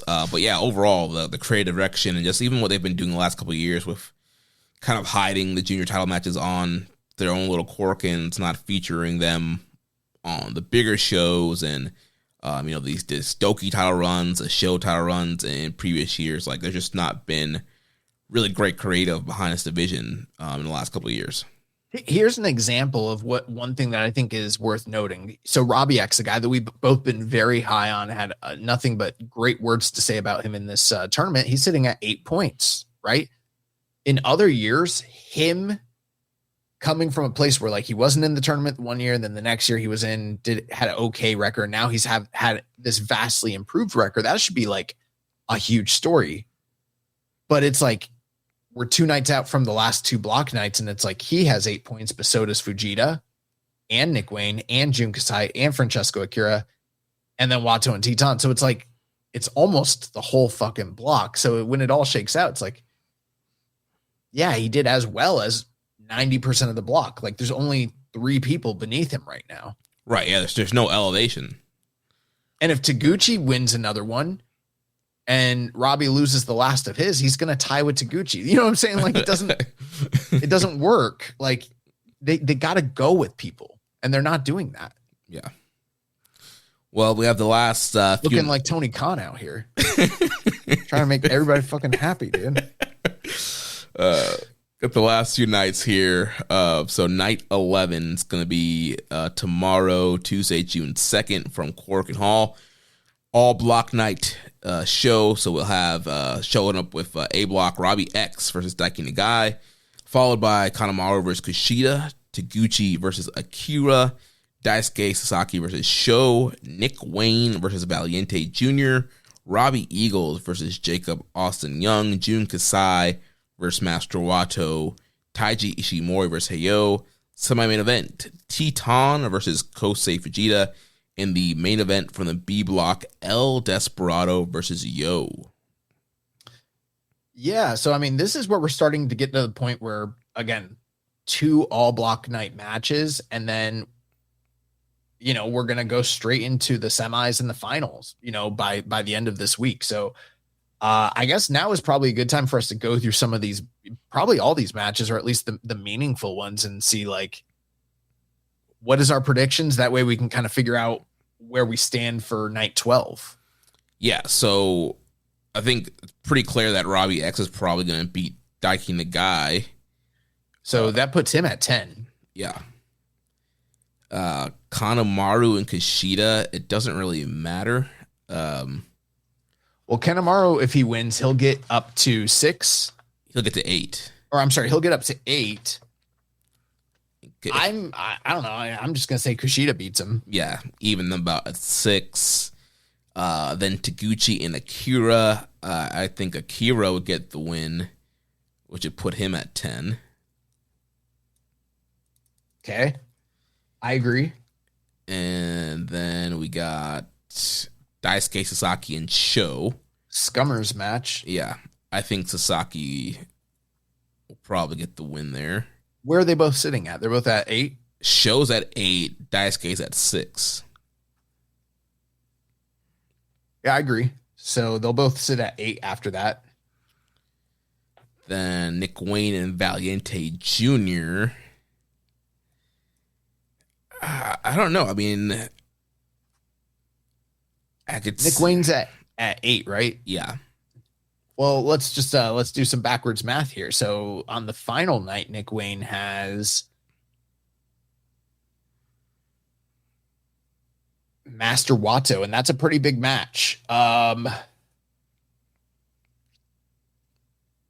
at 10, Nick Wayne is at 8.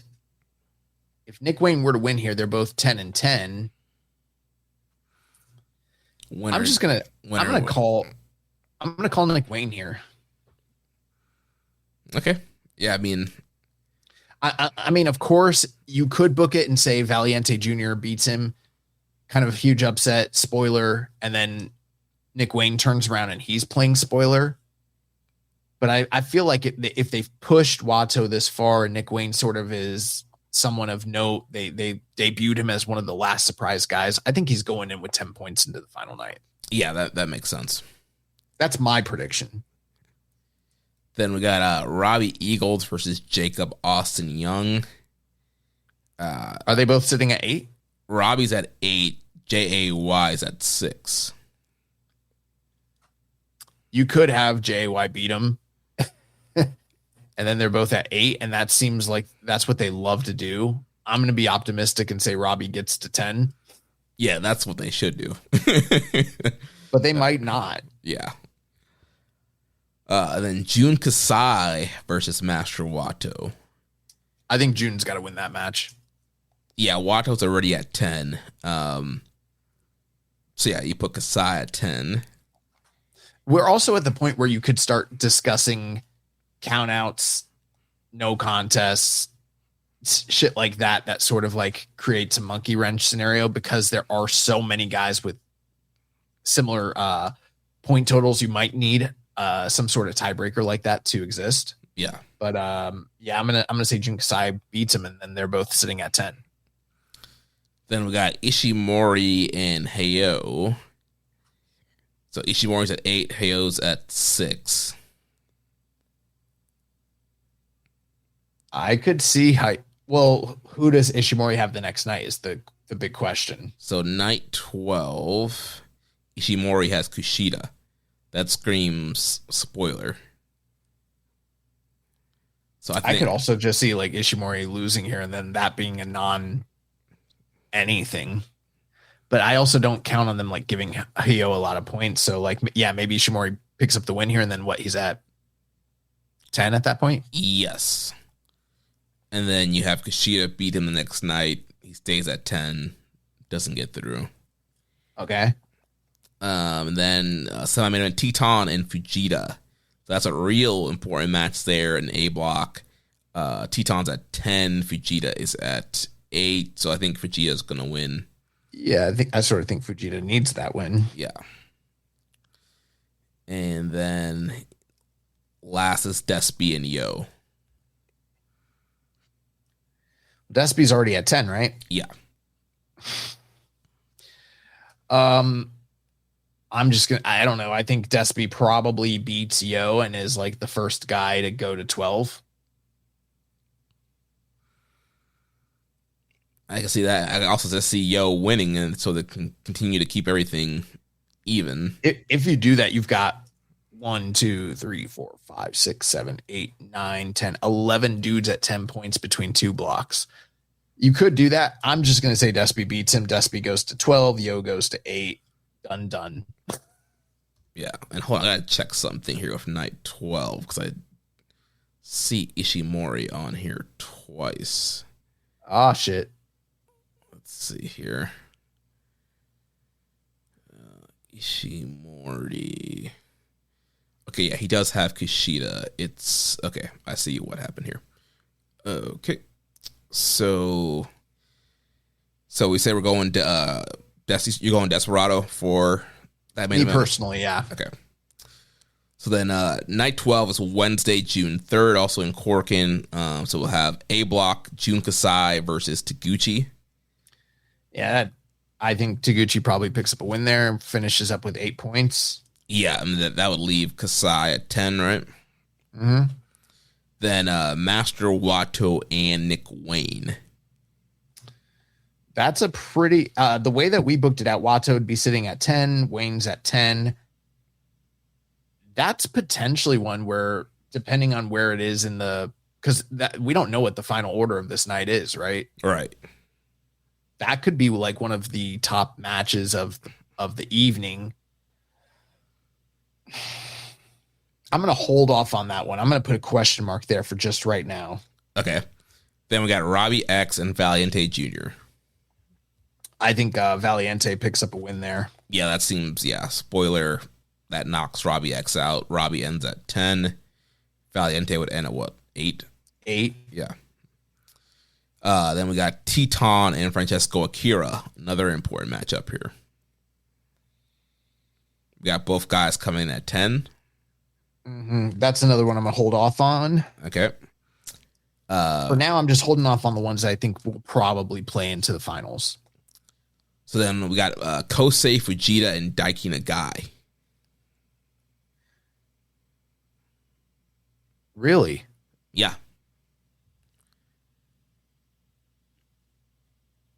That's a very interesting one because they've been telling this story the entire time about Daiki Nagai.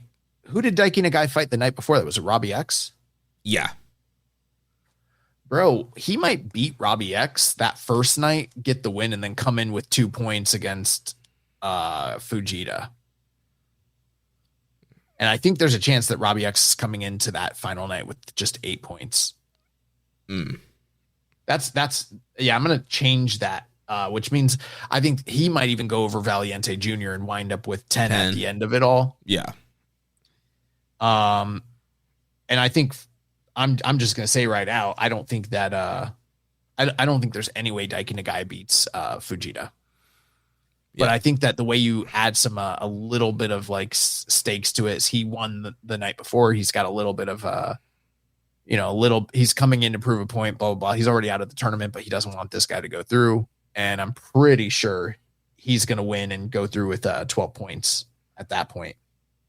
Yep. So he would end 6-3 and be 12. The only thing with that is if he, and of course we haven't done all the tiebreaker scenarios, but if he were to lose the night prior, I think he's wrestling with who? Jun Kasai? Yeah. Jun Kasai beats him. No, Kasai has a Wato on night 11. Oh, okay. My bad. He wrestles Teton. So yeah, if he were to lose to Teton would have 12 points. He would come into this night with 8 points. That might change things. I don't know what a 10-point win for Fujita looks like when it's all said and done, but I'm gonna predict he gets 12 points here. Yeah, and then Kadamaru versus Despy. That kind of screams. Kind of feels like Kanemaru could upset Despy there. He could, but I've already got him at 12 points, so it's going to be hard for anybody to do anything. I don't know. At this point, I'm just kind of booking Despy to basically do what Zach did, where it's like he already solidified his place in, and what would a loss even matter at that point? Yeah, so you have him 14, 7 and 2. I'm gonna have him just be the leader of the block, just go in 7 and 2, 14 points. Like the sound of that. Then Ishimori versus Kushida. I think Kushida's gonna upset Ishimori. Yeah, and stop him from getting to 12. That way, Ishimori finishes with like a respectable 8 points. Yeah. Then we got Yo and Daisuke Sasaki. I don't think it will really matter because they'll both be at 8 in my book, but I don't know. Let's just say Yo at 10. Yeah, that makes sense. Then Robbie Eagles and Heyo. Yo will probably beat Robbie and stop him. Yeah. Unless Robbie lost the night before, now he's getting up to 10 points, one or the other. Yeah, either way, Robbie's ending at 10 and probably not going through. And then the last matchup here, Sho and Jacob Austin Young. Which will probably be a non-factor. And I would assume Sho. So that would leave Sho at 10? Pretty much. Gotcha. So in my book, I've got Despy going through at 14, Fujita at 12, and then the two matches that we held off on are going to be Nick Wayne versus Wato, and then Teton versus Akira. Those are both different block matches, right? No, Teton and Akira and Wato and Wayne are both A block. Oh, gotcha. Okay, so I've got Fujita through at 12. So I wonder what the math works out on whoever wins. That's what I was saying earlier, where it's like they might play around with like a time limit draw or no contest or something like that, Yeah, or maybe it just comes down to tiebreakers. 3 guys at 12, and then you have to do the head-to-head. All right, well, in a perfect world, let's say Fujita, and I'm just gonna guess between I don't know. It's tough. There's a lot of talent in that A block there. Like those are four guys that could all realistically advance. I guess what I'm wondering is the way we booked it out with Despy at 14 and everybody else sitting at 10, like who's going through from B block? Is there not one person that could get the 12? There could have been, let's say Robbie. If Robbie had won his match, he'd get through at 12. Well, for these, I think I'm gonna go with Akira beating Teton. So that would lock Akira in at 12, right? Yeah, I was kind of thinking Akira. The Watto Nick Wayne one's hard because I feel like they've been trying to give Watto something, but they've also kind of pushed Nick Wayne as well. I guess I would need to know what the scenarios look like with either one of them going through, which is not something I had. I don't even know if they've published that stuff or if the scenarios have even been made public just yet, you know? Yeah, I don't think they can publish it until tomorrow's show happens. Yeah, that's true. I'm gonna go Nick Wayne, and there be a 3-way tie: Nick Wayne, Akira, Fujita. This also makes me wonder if, like, what if Kosei Fujita is going to eat a loss on the final night to Daiki Nagai, and that's the big upset, and he finishes with 10 points. That'd be a bold move. Yeah, it would be. A lot of people would not like that. Well, we know Fujita beat Akira. Right. And when Nick Wayne wrestled these two guys, what happened? I'm pretty sure Nick Wayne lost to Akira. Hey, did he beat Fujita, though? I can find out in just a moment. Yeah.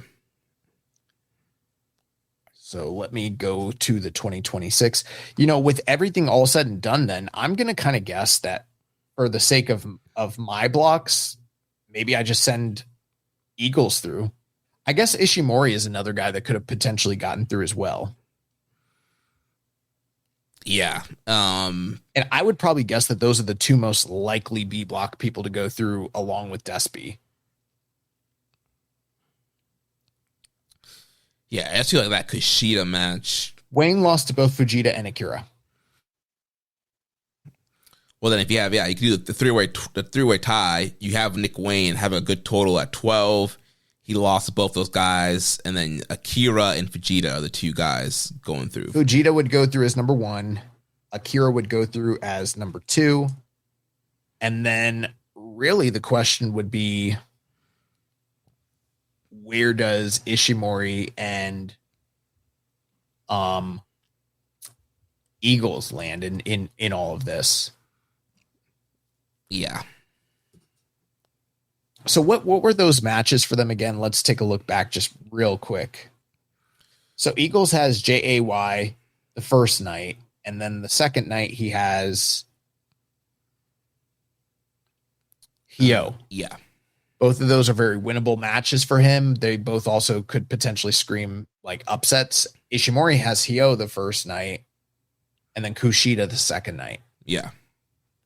So both winnable matches. I think the Kushida win sounds more like the kind of like spoiler you would do at the very end out of all of those. I think Eagles goes through. So you got Eagles beating JAY. Yeah, plus just the synergy of it all. You got 2 white men, 2 Japanese men. It all works itself out. You know what I mean? Yeah. So that would give you Sweet Boys versus Sweet Boys in the semifinal. Despy would be number 1. Eagles would be number 2. Right. So that would give you Eagles versus Fujita, Akira versus Despy. Which I like the sound of that.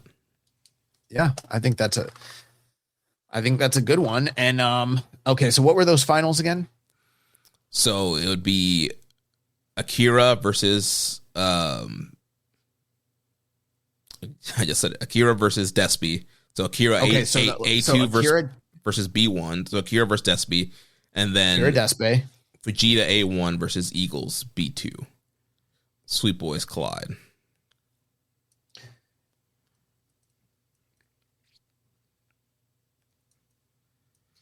Now, I'm a big fan of Robbie Eagles. I would love to see him go through, but I just think Fujita going through makes the most sense in this situation. And I think it comes down to, do you want to do him and Akira again, as that was the first night? They've done this plenty of times in the past, like whatever opened on the first night of a Super Juniors and ends up like closing as the finals. Mm-hmm. I think there's also money in him and Despe as like the big, like, hey, this is our guy from the past. He's passing the torch to the next guy who's going to go on and so forth to, hunt down, fucking Doki. Obviously the Despe Doki stuff has never been fully resolved. So Despe would have he'd come in as like the leader of these blocks in these scenarios and, kind of be favored and be the top ace of the group. Akira is a little here's the thing is you could do Eagles and Despe, and I don't think that that's impossible. I doubt an all white man final would realistically happen, but Akira against Fujita, I could see Akira potentially winning that one. But then the question is heel versus heel dynamics in that situation and everything like that. How does that work out? Is that something they're willing to play around with or not? I don't know. You're talking about Akira challenging Doki. Yeah. Yeah, it kind of seems like the clear-cut thing is to do Fujita versus Despi. You could have Fujita finally get that big win over Despi, and that, catapults him to winning the tournament 2 years in a row, and then he can finally go on and beat Doki and be the champion.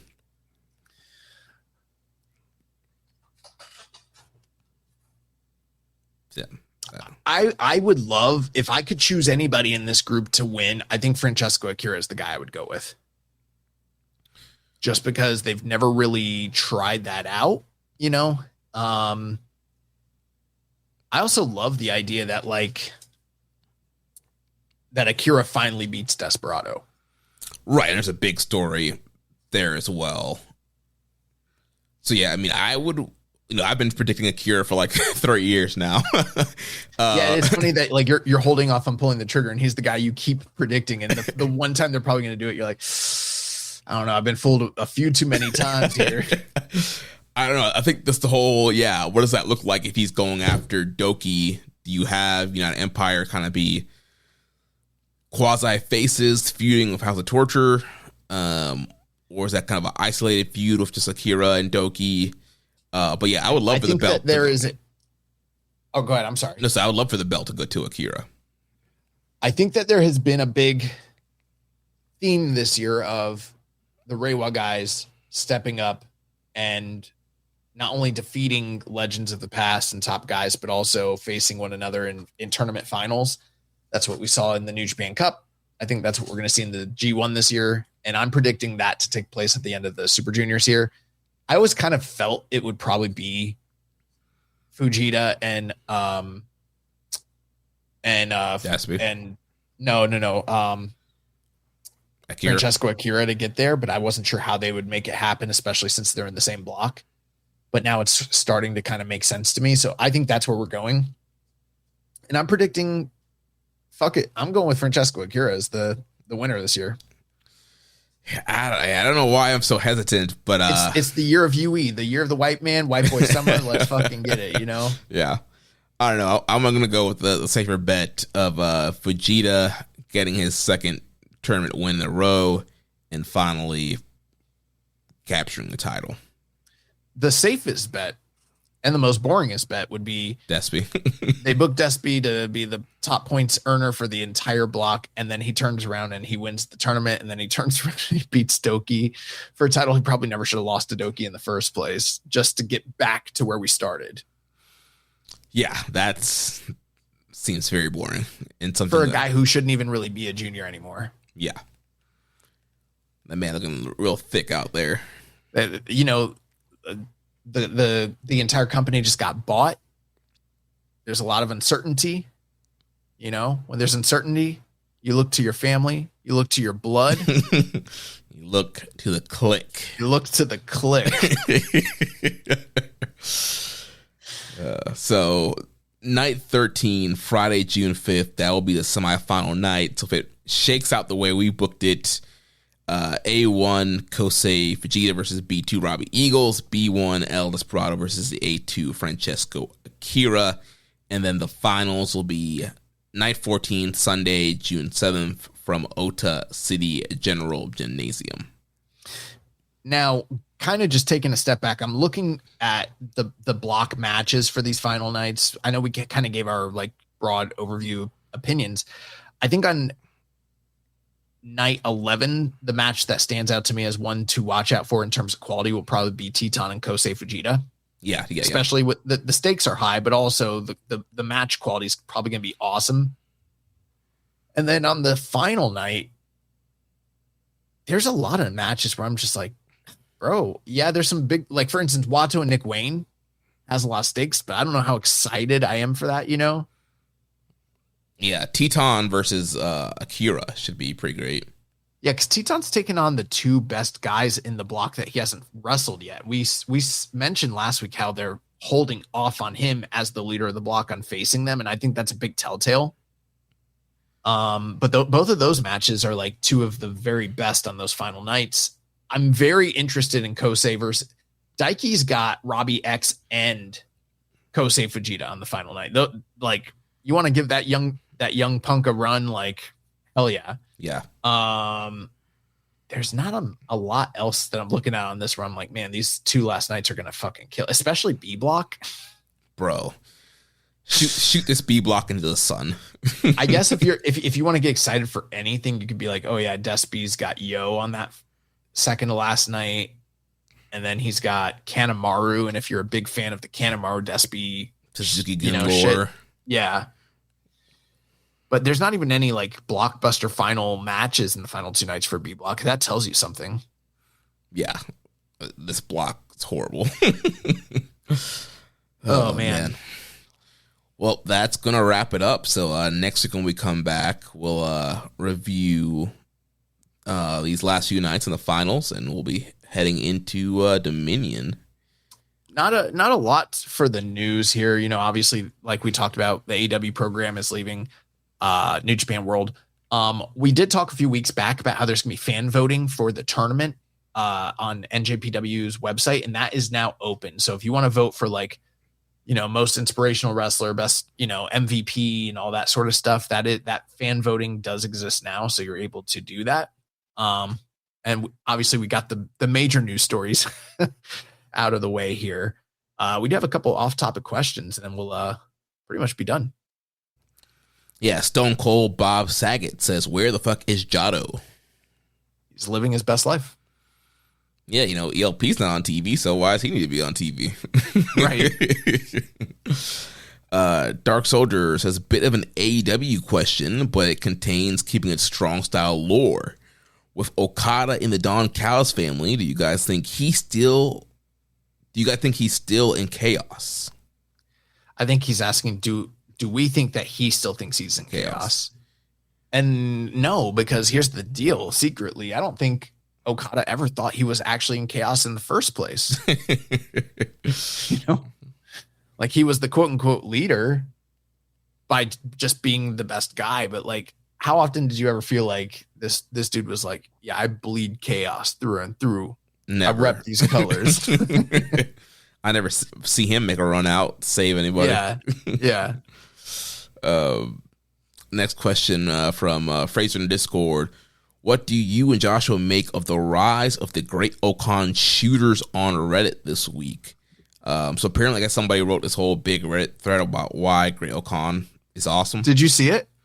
I mean, I saw some of it from the link that he sent, but I didn't like read the whole thing. I didn't read the whole thing either. I read I just perused. I took a quick gander, and essentially they were talking about like how he's one of the absolute most underrated talents, and he gets a bad rap, and how Dave Meltzer's opinions of him have been this like big, indictment on the Western fan base, and how irresponsible it is for him to, talk about him the way that he views him. And then he gave a huge list of examples of fantastic classic matches that Okan has had. Majority of them are going to be, block standout matches of his over the past like 3 or 4 years, 5 years. And a lot, but here's the thing. It wasn't just the fact that he wrote this, whoever this poster was, it got a lot of traction. There was like so many people just like basically like yes-anding him about how fantastic Okan is. And I read it and I said, bro, I would fucking love to be this enthusiastic about Great Okan. That would be so awesome, dude. I would love to be one of them. Yeah, I feel like I was maybe the enthusiastic like 2021. No, I was that enthusiastic in 2017. Oka.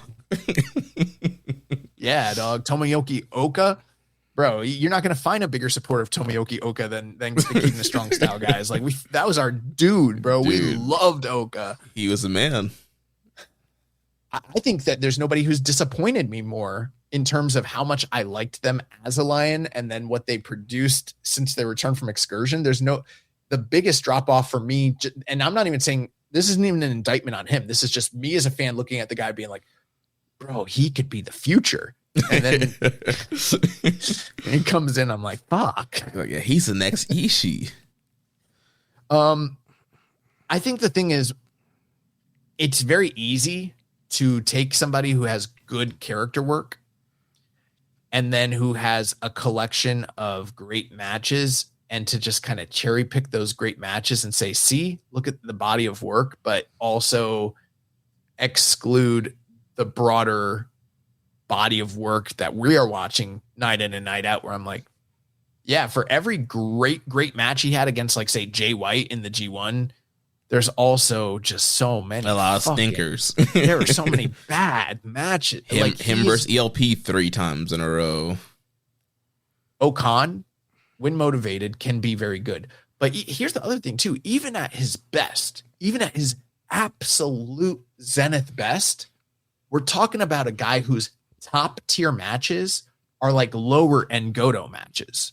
There is a working standard in this company, and like people will turn around and say, look how motivated he is. You know what I mean? Like that one year when he got into the actual like block playoffs of the G1 and like, he's turned the corner. He's finally motivated.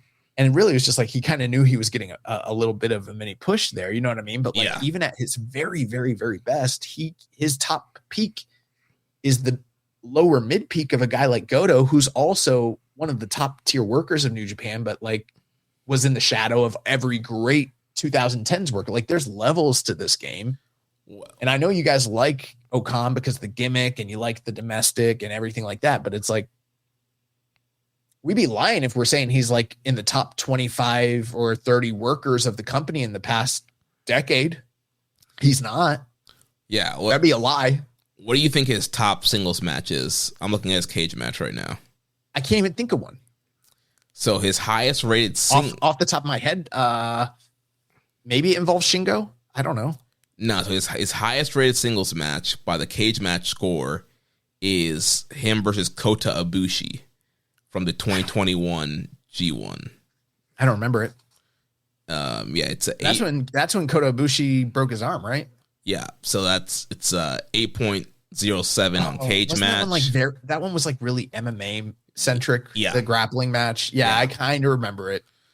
Dude, that's the only singles match that he has that's an 8 or above. Is that Ibushi match, and that his number one match is a 6-man tag with him, Hanare, and Ka versus Tanahashi, Okada, and Ishii. Well, people in our Discord, they're always very quick to point out like, hey, just looking at cage match, that's not the end all be all. You need to have your own opinions and, insights. And I agree with that. I do think that ultimately cage match is just an aggregate tool from a certain, segment of the fan base more so. It's just a tool. But the first one he listed is the Kota Ibushi match. I'm looking at the post right now. And he claimed that that's the first match he listed, but then he goes, but that's not even his best match that he's ever had. And then he claims that the match with Zack Sabre Jr. would be his best match. Although I don't know. He mentioned the Jay White G1 match from 2022 or 2022. It's got long write-ups for these matches. Bro, I do not remember these matches. The next one would be Shingo in the A Block playoff in 2024. That one I do remember. ZSJ from 2025 in G1. And then Yuya Uemura from 2026 in the New Japan Cup, which like that just happened. And dog, I don't remember that being like a standout Uemura. Like that's not the match where I was like, yeah, they need to go through. Like that's, I don't even think that was that might have been the worst Uemura match in the entire block. Probably, yeah.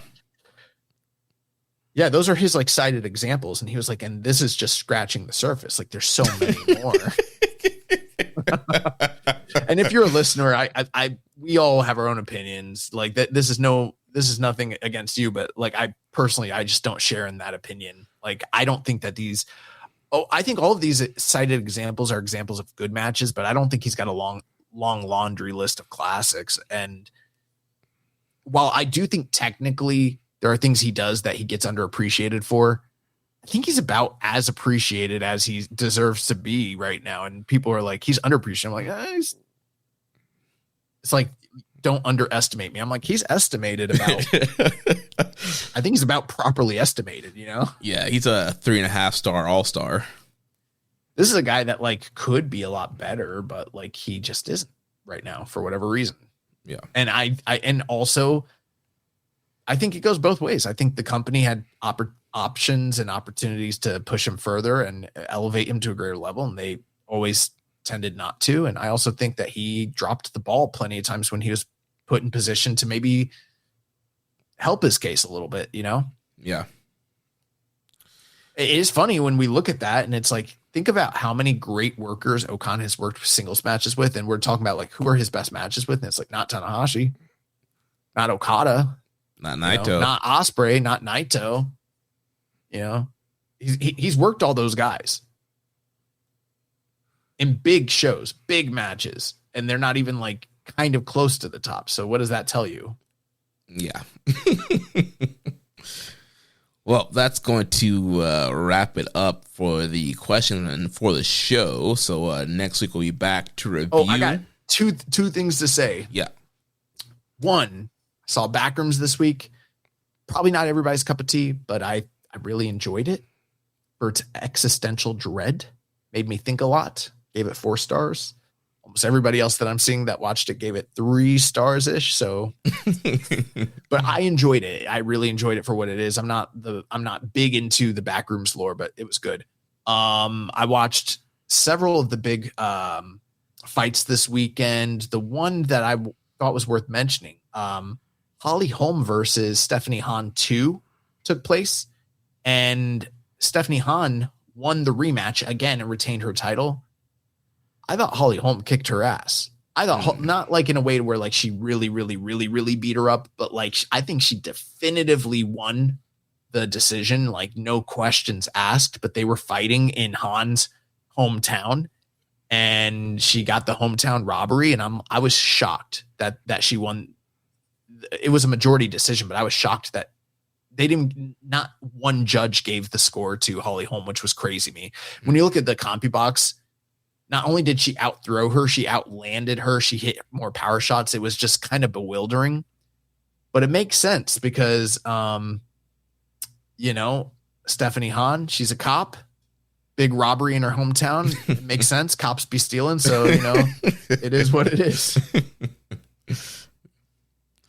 So next week we'll be back to review the finals of Best Super Junior and preview Dominion, and our good friend Chris Samsa will be joining us for that preview.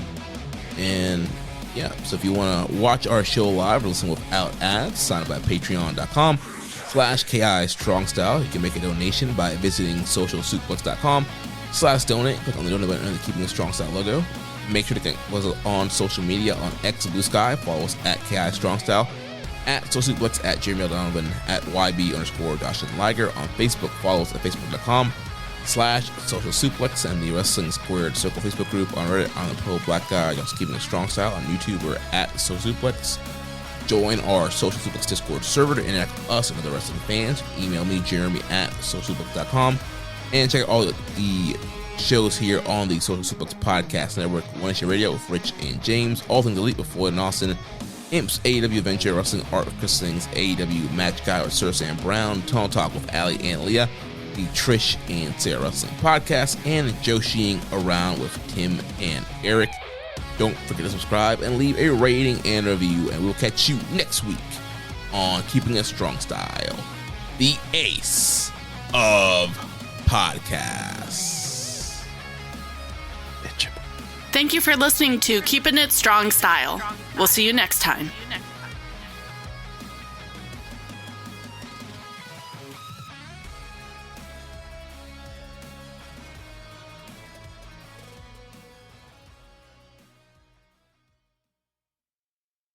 Most people don't realize how much their personal information is being bought and sold every day. Data brokers are making billions, pulling details about you from public records and the internet, and then packaging and selling it, usually without your consent. That's how your information lands in the hands of scammers, spammers, even stalkers. It's why you get endless robocalls and why ads seem to follow you everywhere. That's where Aura comes in. Aura actively removes your data from broker sites and keeps it off. They also instantly alert you if your information shows up in a breach or on the dark web. But Aura goes beyond data protection. With one app, you get a VPN, antivirus, password manager, spam call protection, dark web monitoring, and even up to $5 million in identity theft insurance. All backed by 24/7 US-based fraud support. Other companies might sell just credit monitoring or just a VPN. Aura gives you all of it, together, at the same price competitors charge for just one service. Start your free trial today at aura.com/remove. Protect yourself now at aura.com/remove.